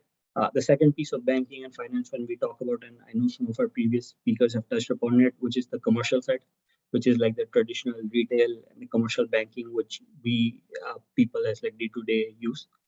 And essentially how data has started transforming that piece within the sector and what insights have coming there is just like personalization of products. Today, like whenever you try and see if you're like, trying to look for a financial product, like whether it be a credit card or a loan or a mortgage or a car loan, you will see that there is a great deal of personalization to your personal appetite and to the general demographic that you refer to, which is driving change and trends within the commercial landscape. So I think those are some of the key topics which are being run in those two fundamental subsets of financial services, the M&A and the commercial piece. And just the third one being fintech. The last observation is just fintech and how the space is growing, at least from a payments landscape, which Jay had spoken about in the initial talk, is transforming in India is extremely rapid. Someone who lives in North America and visits India, perhaps at least on an annual basis, each time whenever I come back, there is a new payment platform, there's a new payment gateway, which speaks to the immense revolution and the fast pace at which that space is going into India. And the way I see it, like in the next 5 to 7 years, we would like be on par with any major developed country, and at least start giving fight to the Canadas of the world. So that's in a nutshell what I had. But thank you very much. Thank you, sir, for such a wonderful session. May I now please invite Mr. Vivek Vadhera, sir.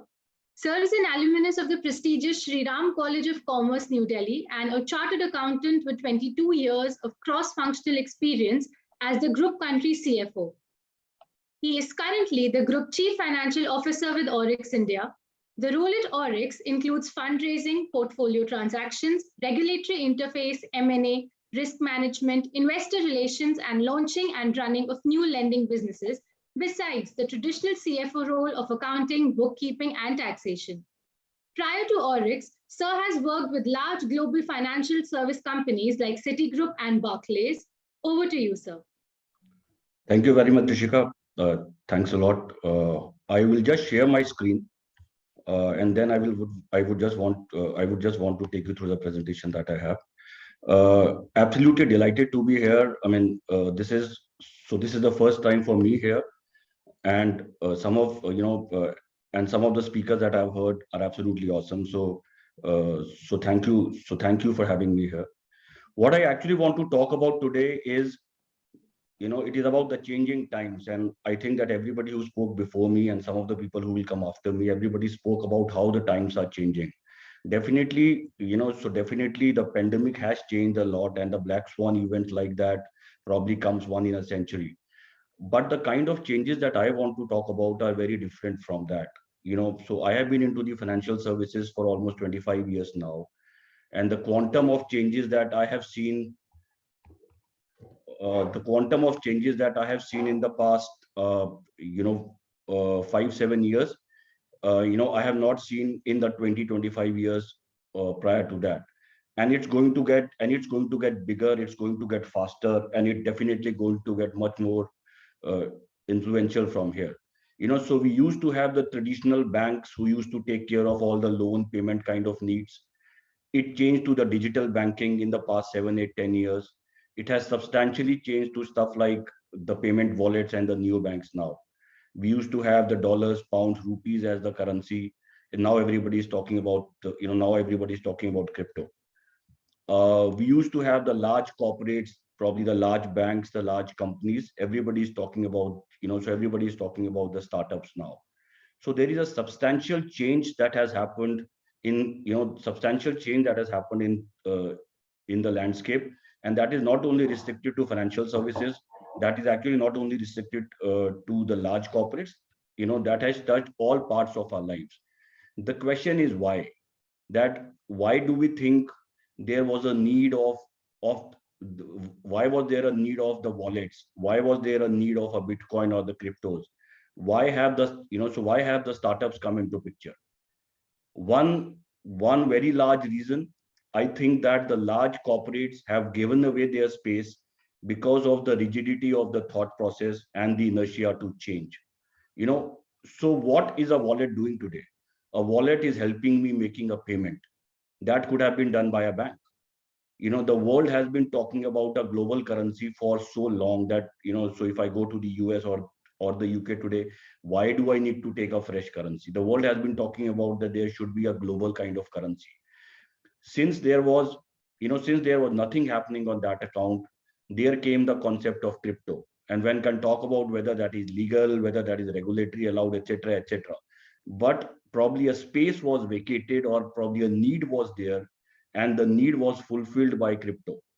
Similarly, the large corporates have been in existence in all the fields, whether it is fintech, whether it is manufacturing, whether it is, whether it is banks, whether it is the lending business. But again, the processes, the thought process, etc., that we had in the large banks was very, very rudimentary, and that is led to startups. So, so the change that everybody is talking about has come because the traditional players were willing to give away space by probably not changing their thought process. And that is the key for the students today, and I'm glad that you guys are now back to college. I am also very happy coming to office again, because life has changed for the past 2 years. But if you look at the quantum of fundraising that has happened, if you look at the quantum of the private equity investment that has happened in the last 2 years in all these fields which are trying to bring about a change, what we will realize is that while pandemic as a black swan is a large event, but the quantum of changes that we are seeing has little to do with pandemic. Pandemic definitely has led to a lot of technological advancements and stuff. But the movement from the banks to the fintechs to the wallets, the movement from the large corporates to the startups, or the movement towards the crypto is not happening because of pandemic. That is because there was a need. There were these large corporates who were not willing to change. People seized that opportunity and they changed it. There is one very interesting case study that I would probably want to spend 5 minutes on. We call it the Kodak syndrome. And I think it is way before some of you guys were born, who are actually, so the students, there was this company called Kodak. So Kodak was basically a camera company. And the funny part, and it's very, very ironical, that in 2012, when Kodak was filing for bankruptcy, Facebook was acquiring Insta at $1 billion. So Kodak was the darling of the stock market. It was one of the largest companies in the photograph printing, always ruling the New York Stock Exchange. But they got it wrong, and they got it wrong for 25 years.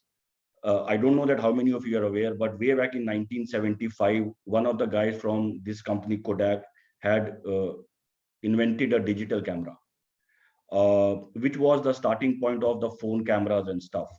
The response, and and that is a documented response that he got from the management of Kodak at that time, way back in 1975, when the concept of digital camera wasn't there. That is cute, but don't tell anyone about it. So they were so sure that what they were doing was right and there was no need to change, that even when they were 30-35 years at least ahead of the market, they got it wrong.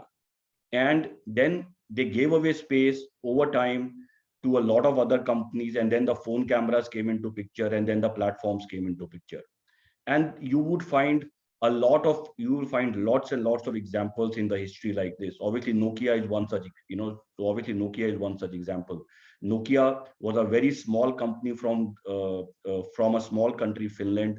It became one of the largest mobile phone companies in the world. But when the smartphones came into picture, they always said that a phone should remain a phone. You don't need a camera and 50,000 apps on a phone. They got it wrong because they were not willing to change. So the message that I want to talk about today is that, it is not about you need change to grow. In most cases, the alternative to change is disaster. So either you change or you perish.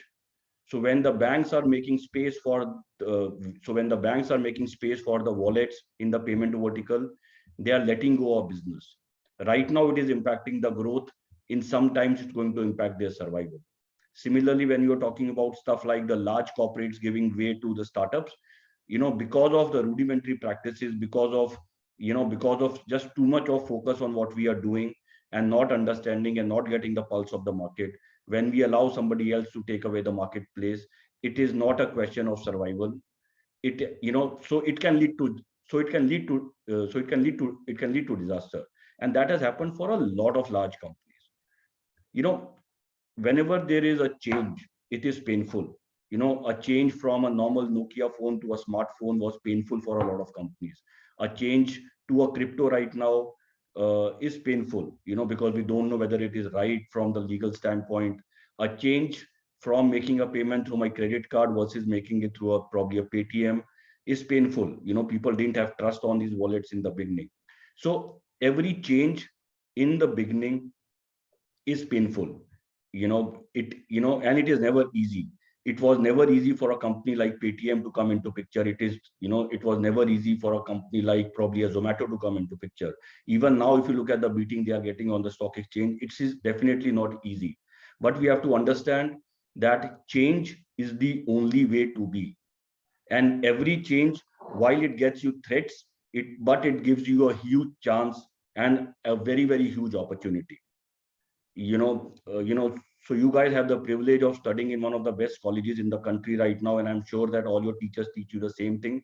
But I think once you get out of the B schools or once you get out of your colleges, life is very, very different out there. When we were starting off, so when I was starting off 30 years back, 25 years back, things were very different. We used to look for stability. We used to look for a structured organization. Then the access to funds was not there. So even if you have a brilliant idea, you don't know what to do with that.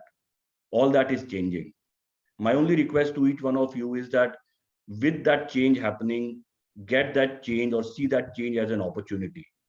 I mean, it might sound to be, so it might sound like a threat today, but every change with itself brings a huge opportunity. And Atul spoke about something very, very valid when he said that probably even the younger people who will probably have ideas will find it very simple to replace senior people or people with much more experience who are not willing to change. And that is going to be the reality of tomorrow. Even till 5-7 years back, corporates were very, very structured in terms of the value to experience, etc., etc. But if you look at the startup worlds, people in the age group of 25, 30, 35 are running large organizations, and the senior people are working for them. It is because those youngsters and some of you sitting in this room will have to grab the opportunity, get an idea, solve a problem. I learned a very interesting term some time back that some of us people at senior levels are doing a maintenance job, which means that you have a job, you want to run a company, you are running that company well, then you are reacting to what is happening in the market, you are reacting to the competition, you are reacting to the customers. That is a maintenance job. The job of a manager of tomorrow, or the job of a CEO or CFO of tomorrow, is more to do with understanding what is the problem I can solve. I am not able to get a taxi. I was not able to get a taxi in the past. A company like an Ola and Uber solved that problem for me. I found it difficult to pay my electricity bill. A Paytm solved that to me. I want to travel to a different country. I can't manage so much of foreign currency. Crypto solved it for me. So find out the problem, look at what is changing in the market. That is the chance. That is the chance that you have. And everybody knows Charles Darwin. And he said it many, many years ago that the best guys or the guys who will grow are not the one who are the smartest, but these are the ones who are able to manage the change better. And I think it is the most relevant in today's time. You know, continual experimentation is the new normal. I mean, the quantum of changes I have seen in the past 5-7 years is much more than what happened in the past 25-30 years. You will see it more often. We have only seen 5 or 6 recessions, at least big ones, in the past almost 100 years. You will see 5 or 6 recessions in the next 20 years. You know, so the world for you is changing. The world for you is very different from what your parents or we had. That is a threat. That might be difficult, but that is your chance, that is your opportunity. So please open your mind, just look around what is happening, try to look for a problem that you can solve. If you have an idea, the best thing about today's time is that the funds are available. You know, if I had an idea 25 years back, the only option I had to go was to go to a bank, and the bank would not go alone, you know, and the bank would not give a loan to a 25-year-old kid. The world is different now. You have the venture capitalist funds, you have the private equities, so a lot of stuff like that. So this is the time to go and grab your opportunity. Please do that. Absolutely best of luck. Thank you very much. Thank you so much, sir. Now, may I please invite Mrs. Sandhya Sharma. She is a chartered accountant by profession with more than 20 years of experience. She is working with Schlinda for more than 10 years now and is CFO for Schlinda India. Before that, she was with Mahindra & Mahindra for 9 years. Unlike most finance professionals, she is a die-hard optimist and strongly believes that trust in people builds strong core values and a successful organization. Over to you, ma'am. Hi, thanks for having me. Probably I'll be quick because many of the learned speakers earlier have covered finance. All right. Can you just confirm whether my screen is visible?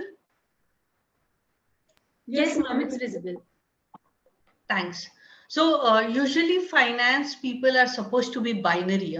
It's black and white, numbers. Everything has to be binary for us, is what is believed, or what was the belief till a couple of years back. It's changing, and it's changing rapidly. For me, इस दुनिया की भीड़ में we have to be different, okay, and we have to work on our culture scape, our core values, our aptitude and attitude, right? This for me makes a lot of sense to survive in any economy, any changes in the world, anything happening around you. The acceptability will be different and better if you work on yourself. Usually what we do is we try to change others. We try to change the environment, learn a lot about our environment, but we forget ourselves. So this is the best time, students. You have a lot of scope, much more than I have. And the rigidity in my mind is somewhat difficult to let go, but I think you can work on it. But this is the differentiation, what can help you elevate yourself in any situation. Learn, unlearn, relearn. It's spoken a lot, okay? And why it is more important in the financial world is when I started my articleship, I had only one computer in my CA firm, where there was this lady who used to treat it as a demigod, okay? And she can only touch it, because it was told to us that hum chhuenge to it will kind of stop working. This is the environment that I have come from. I could survive with a single degree till now. I'm not sure whether you all will be able to do it. So for you, as much as learning is important, unlearning is equally important because scenarios will change for you quite quickly. Right? So this is an important step, and unlearning for me is difficult than learning, because we build a lot of assumptions in our mind कि ये possible है, ये possible नहीं है, based on what our experiences have been. So please focus on unlearning things, very important, so that you can tackle any situation coming forward in your life.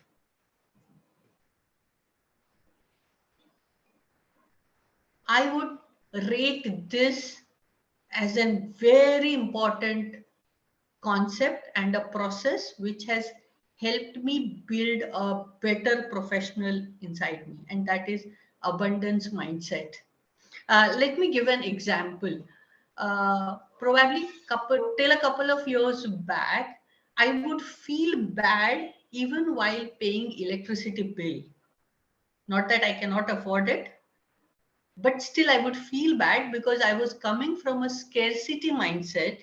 I used to think that it will deplete my resources. Abundance mindset helped me to be better with myself. And if I'm better with myself, things around me change for the better. I do a gratitude list every day. I meditate every day. And this is not, I have grown so old that I need to go into the religious path, but I would say it has helped me accept myself in a better manner. And this I would strongly suggest you all start doing this, because for you the world is very competitive, and for you things are changing too quickly. If you are not at sync with yourself, things will only be difficult. And as they are saying that by 2030, depression will be the biggest disease that we would face. So I want you all to focus on yourself better with an abundance mindset. And things will change for positive, for better. I think this is another aspect where I always expect something from others. Always. My husband should be like that. My daughter should be behaving in a certain way. My family should be behaving certain way. My colleagues have to behave certain way. The environment has to be in a certain way. I don't think so. Things will work as per our expectation. And that is when the negativity in us increases. And that is when you cannot at many a times identify opportunities coming your way. I would say appreciate things around you, and you will see the difference. There is a saying that there are a lot of self-help books, but there are no books to how to help others. Please do that. The happy hormones will make you a lot happier than what you are today. And this, I would say, not that I am not a shikar of it. I also watch Netflix a lot. If something is free, you're not the customer, you're the product. And I feel so. Okay. With everything coming in the digital way and everything coming on my phone, the phone has become smarter, but I have become dumber because I am earning to spend. Okay. I am earning to only show off to people whom even I don't even bother to call them on their birthday. This may look very philosophical, but it isn't. If you see, and if you're a true diehard financial person, you will realize that spending on something which does not give you an ROI is most foolish thing to do. Pay it forward. Please do help others. And this will come from the abundance mindset. How it helps you. It's the best ROI you can get on anything that you do. And this will only cascade in a positive way. So help others as much as you can, and you will see how happy you are. I would say decide at least to make one person happier every day, and it will change the way you look towards your own life. And when we are talking of finance, improve your social safety net. The pandemic reiterated that this was the most important thing that you can have during crisis situation. So please do work on the safety net. And last bit from my side, never say, after all, I'm a human being. Being human is not a limitation. It is only a possibility to be ventured out, to be identified, to be worked upon. So as the earlier speaker was mentioning, think of what problem you can solve and things will be better for you and for your environment. Thank you from my side. I'm sorry I did not speak about finance, but I would say वो आप कोई भी किताब में पढ़ सकते हो. But if your attitude and aptitude is not right, nothing can move forward. So work on yourself before working on others and before working on the environment. Thank you. Sandhya ji, thank you so very much. And let me tell you, you are absolutely right. And this is actually the requirement of the day. The founder of this university, Dr. Ashok K. Chauhan, he is the strong advocate for the two things which you said about aptitude and attitude. Actually. And attitude, and you spoke about, the most important factor nowadays after COVID impact of mental health. This is definitely a thing to be considered about. I'm really very happy what you spoke about. So definitely we can read about certain things which are available in the books, but these things should be taught. Thank you so very much. It was a very engrossing and very good session by you. Thank you. Thank you so much. Thank you. If I can be of any help to anyone, please do reach out on LinkedIn. I'm happy to share my experience. Don't make the same mistakes. Learn from me. Probably it will save some time for you, and many years, I would say, not some time, many years for all of you. Thank you. Thank you so much. God bless you all. Thank you. Thank you, ma'am, for a wonderful session. Now, may I invite our last speaker of the day, Mr. Joydeep Datta. He started his journey as a chartered accountant with Price Waterhouse. In a career spanning over 30 years, he has worked with the companies like General Electric and Bechtel, where he has worked for 10 years and was finance controller. In 2014, he was chosen amongst the top 100 CFOs by CFO India Institute and was amongst the top 25 CFOs. He has been with Publicis Sapient for last 17 years, where he has held various roles, including that of CFOs. We are delighted to have you, sir. Stage is all yours. Thanks, ma'am, and I'm very happy to be amongst all of you, esteemed guests as well as students. Can you see my screen right now? No, sir. Okay, so let me just. Do I need to do something? I can't. If you're not able to see my screen, then could you just take the slides and put them, show them up, ma'am? Sir, have you shared the slide you have? PPT? Yes, I've shared it with Kritika, ma'am. Okay. Yes.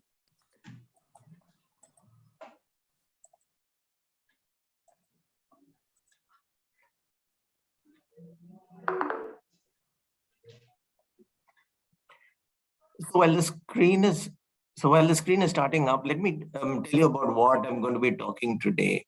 It's the previous speakers have all spoken about the pandemic and analytics and emerging technologies.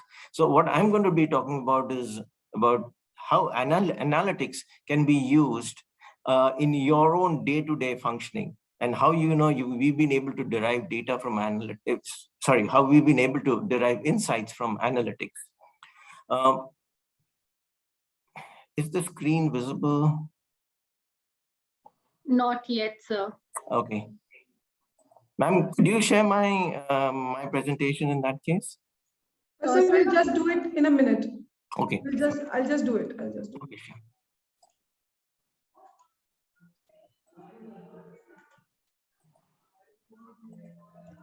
Okay, I'm just doing it, sir. Sure.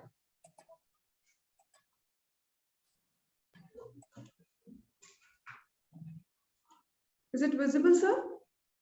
Yes, ma'am. Yes, yes. Yes, you can just put it on F5 mode. Yeah, okay. It is showing me a complete screen here, probably. Ma'am, if you want the slides to be in the PowerPoint mode, you can just mail it to the tech team. Saran is doing it. Otherwise, here it will be presented in this manner only. Ma'am, your entire screen is being shared. One second. Okay, it's Sarang, it is with you now. Yes, ma'am. We're just sharing it in a minute. Just let me unshare it. I'm not able to come to this window here. Oh, one second.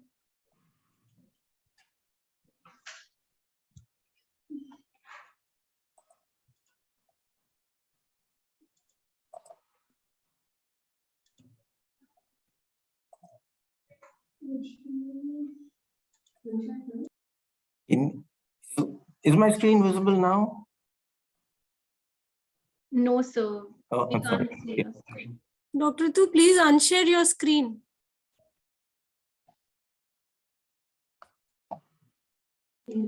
Just a second, ma'am. I'm not able to unshare actually. I'm not able to come to even window. One second. IT team, can you help me with this? Yeah, I think I'm just back here. Is it Sarang? Have you shared this one? Sir, Joydeep sir, we are able to see your screen. You can just put it on F5. It's fine. Perfect. Okay. Right. I will. Thank you so much. It's Yeah, now you can see my screen, right? Yes, sir. Okay, that's fine. Thank you. And so what I'm going to be talking about is in the next couple of, in the next 10 minutes or so, is to how you can derive insights, from financial data. Before that, let me, and as I had told you, what I'm also going to be doing is you about, I'm going to be focusing on analytics and how analytics have been used in organizations, internal organizations. We've heard a lot about how analytics is used in marketing and other technology. Previous speakers have spoken about the new age technologies that have coming in, the digital wallets. Mr. Chaturvedi spoke about emerging technologies. Mr. Sani spoke about data-driven decision making. I'm going to dig a little bit deeper into that data-driven decision-making part of it. Before I do that, a little bit of history. Till about 20 years ago, this word analytics didn't even exist in our lexicon. We didn't really know about what really analytics was in the way it is today. Then what happened was, in 2004, there was a book that got published. And that book was called Moneyball. It was published by a person called Michael Lewis. And this book then became very famous. There was a movie also where Brad Pitt, held the lead role over there. The movie came out in 2011. It had 6 nominations for the Academy Awards. But what does this book actually talk about? It told a story, and this was a real true life story, about a small basketball team, an absolutely unknown basketball team, who were the Oakland Athletics. They were the Oakland A's. In the American League, they were considered, B grade, C grade sorry, it was not a basketball, it was a baseball. It was a baseball team. They were considered as a B grade or a C grade baseball team. Now, what had happened was they had got hold of a manager whose name was Billy Bean. Now, this guy, Billy Bean, what he did was he hired a young Yale economics graduate. And the graduate's name was Peter Brand. What Peter was able to do was help Billy Bean develop new metrics, from where they could select very good players. And one of the ways that they did it was they junked away the old matrices that were being used, the old kind of metrics and the KRAs that were being used, and they developed new ones, which were called something like on-base percentage, base on balls, and all of that. To the extent that Billy Bean, he became pretty much of a legend, and his way of measuring baseball athletes were called sabermatics after that. Sabermatics was a term that was coined by him. And this book became very famous. After that, in 2004, the Boston Sox, who had never won the championship in the last 84 years, they won the championship that year. So after this, you recognize some of these people in the IPL 2021 of last year? You will see that all these guys, they were paid very little money, but they did very well. As compared to the others, there was one person who was paid 15.5 crores. The well-known names in the Indian cricketing team, they were paid a couple of crores, but they didn't do as well as these guys. And you can very well imagine, Royal Challengers Bangalore had been doing pretty good analytics on how to be able to source good players. Now, back to my analytics. 2004, this book got published. In 2007, this book got published. And this was by a visiting professor of Harvard University, Thomas Davenport. This is when the business world woke up, to the power of analytics. Thomas Davenport was able to establish that you can use analytics to be able to win in the marketplace. One of the best examples he gave was of Netflix, how they pivoted from being a DVD rental supplier, to what it is today. Of course, the reason why I've given this is because this cover was published in 2007. If you go to Amazon today, you'll get a new updated version. And then after that, Thomas Davenport went on to write many other books on analytics. He's kind of one of the world's gurus on analytics and how companies and firms can compete with analytics. Now, the reason why I'm talking about analytics over here is because, many of you may say, well, I'm not a data engineer. How will I be able to use analytics? So I'm going to give you some tips over here so that you can start your journey on that. Now, why do we use analytics? Because companies need to build competitive advantage, right? And the earlier barriers, the barriers you could create to competitive advantage in the past, they really no longer exist. You had geographical advantages earlier, where firms in the Western world would open up companies in India and source cheap labor. That no longer exists for them because, if one firm does that, the other firm can follow suit. And that is exactly what has happened over the last 20 years or 25 years in India, right? Protective regulations have gone, proprietary technologies are copied. If they're not copied, the earlier speaker gave the example of Kodak. Technologies can simply go away and be replaced by other technologies, right? And then, breakthrough innovations in products and services are increasingly difficult to achieve. It's very difficult to achieve unless, of course, you happen to be, like, say, a pharma manufacturer, a vaccine manufacturer who has been in the business for the last 30 years. and you happen to be in a sweet spot where something like a pandemic comes, and you're able to produce, vaccines to be able to and able to bring it out on the market in time. But even then, think of it, about 2 years ago, we had the news told us, what we used to read in the papers was that there were about 35 to 40 manufacturers who were producing vaccines. Now, producing vaccines costs millions of dollars, trying to research on them costs millions of dollars. And till date, there are only about 5 or 6 who've been able to do that. So the others have lost quite a few $1 million. And it's not very clear whether they will be able to make it. Even if they do, maybe a year or two later, the pandemic might have gone away by then. So all of these are extremely difficult to achieve. So what is the other way by which you can achieve competitive advantage? And that is by making your business processes, very, very agile. And how do you do it?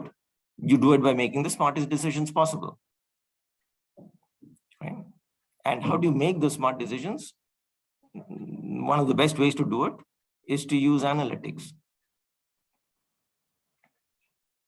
And there are some studies, of course, and this is one of them, where I've said that companies using analytics are 5 times more likely to make faster decisions than other companies. So what are the questions that analytics helps you do or understand? What you see over here, the bottom left over here, has been the traditional FP&A, financial planning analysis. What you see over here on top are the ones which are the hot topics. This is where the future is. And this is what has been happening over the last 4 or 5 years. So the reason why I've got these different, signs over here, because this is where this is what comes in the range and domain of analytics, right? Where from whatever has happened in the past, you find out how and why it did happen, and then you make recommendations based on that, and then you also predict how it's going to happen in the future. You must have seen, you must have read papers about even analytical models being built on the COVID, on how the virus is going to behave, right? There have been the last time when the third wave came in June of last year, that it later came out that the researchers in IIT Kanpur had been able to do pretty much a good prediction of how that would, how that wave would come. So all that was again based on analytics.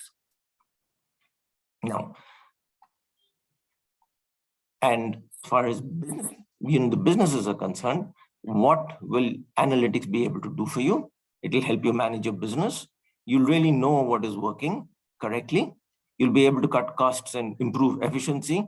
You'll be able to manage risks, because there are a lot of your regulatory oversights are increasing day by day, and you'll be able to get insights of your own business by if you have a proper analytical program in place. You'll be able to anticipate changes in market conditions, and this is something which is done very regularly by marketeers. And you will also be able to have a basis for improving decisions over time.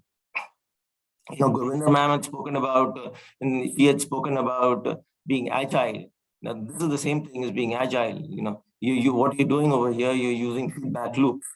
So you have analytical models, or you have analytics within your firm, which show you how you're doing, and you keep analyzing that. And as data keeps coming in, and as time goes on, you keep improving your decisions.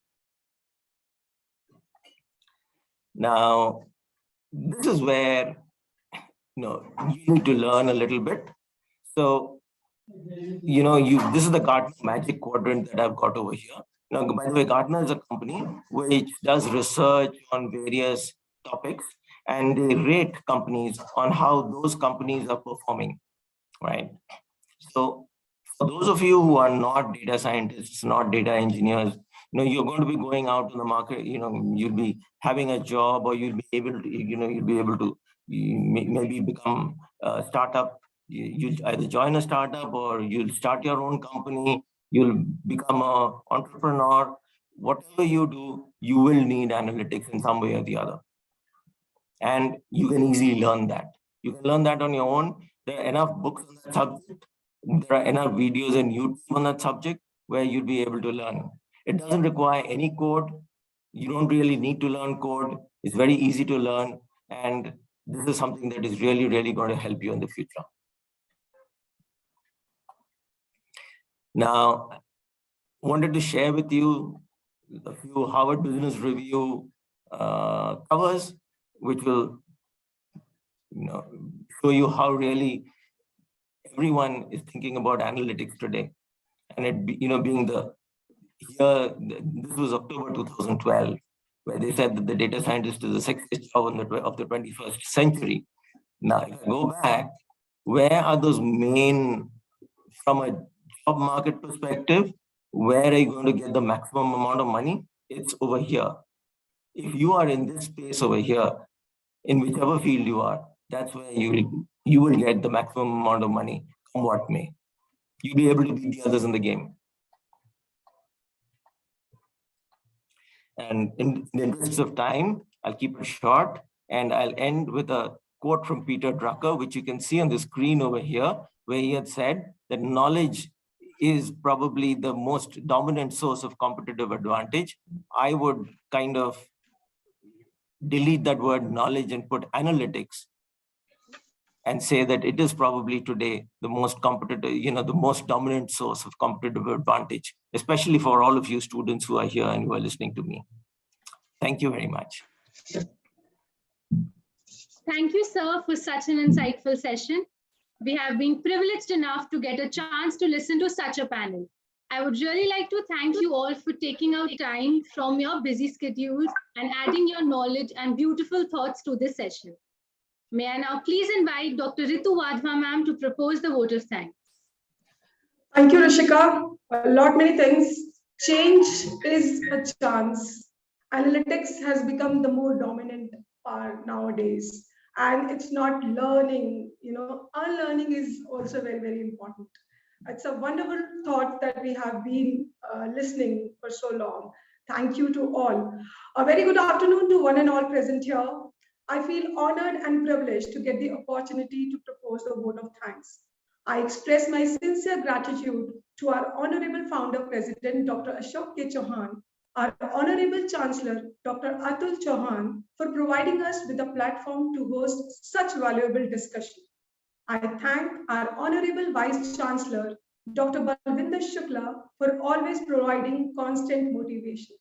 I would like to thank our beloved Dean FMS and Director Amity Business School, Professor Dr. Sanjeev Bansal, for his constant help and guidance that radiated a source of energy within us. I would like to take this opportunity to thank our distinguished speakers, Mr. Jayakrishnanji, Ms. Gurvinder Kaur, Mr. Atul Kumar Chaturvedi, Mr. Neerav Sahani, Mr. Vivek Vadera, Mr. Joydeep Datta, and Mrs. Sandhya Sharma for sharing their insightful views and taking time out of their hectic schedules.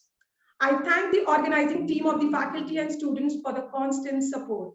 I express my sincere thanks to the entire audience who have been such a wonderful listener. And as it is said, time is money. Then today, you all have spent millions on us. Thanks to all of you for making this event successful. In the end, once again, I would like to state we are glad to have such esteemed speakers today on this platform. We thank you for being with us. It has remained a pronounced pleasure. Thank you and have a good day.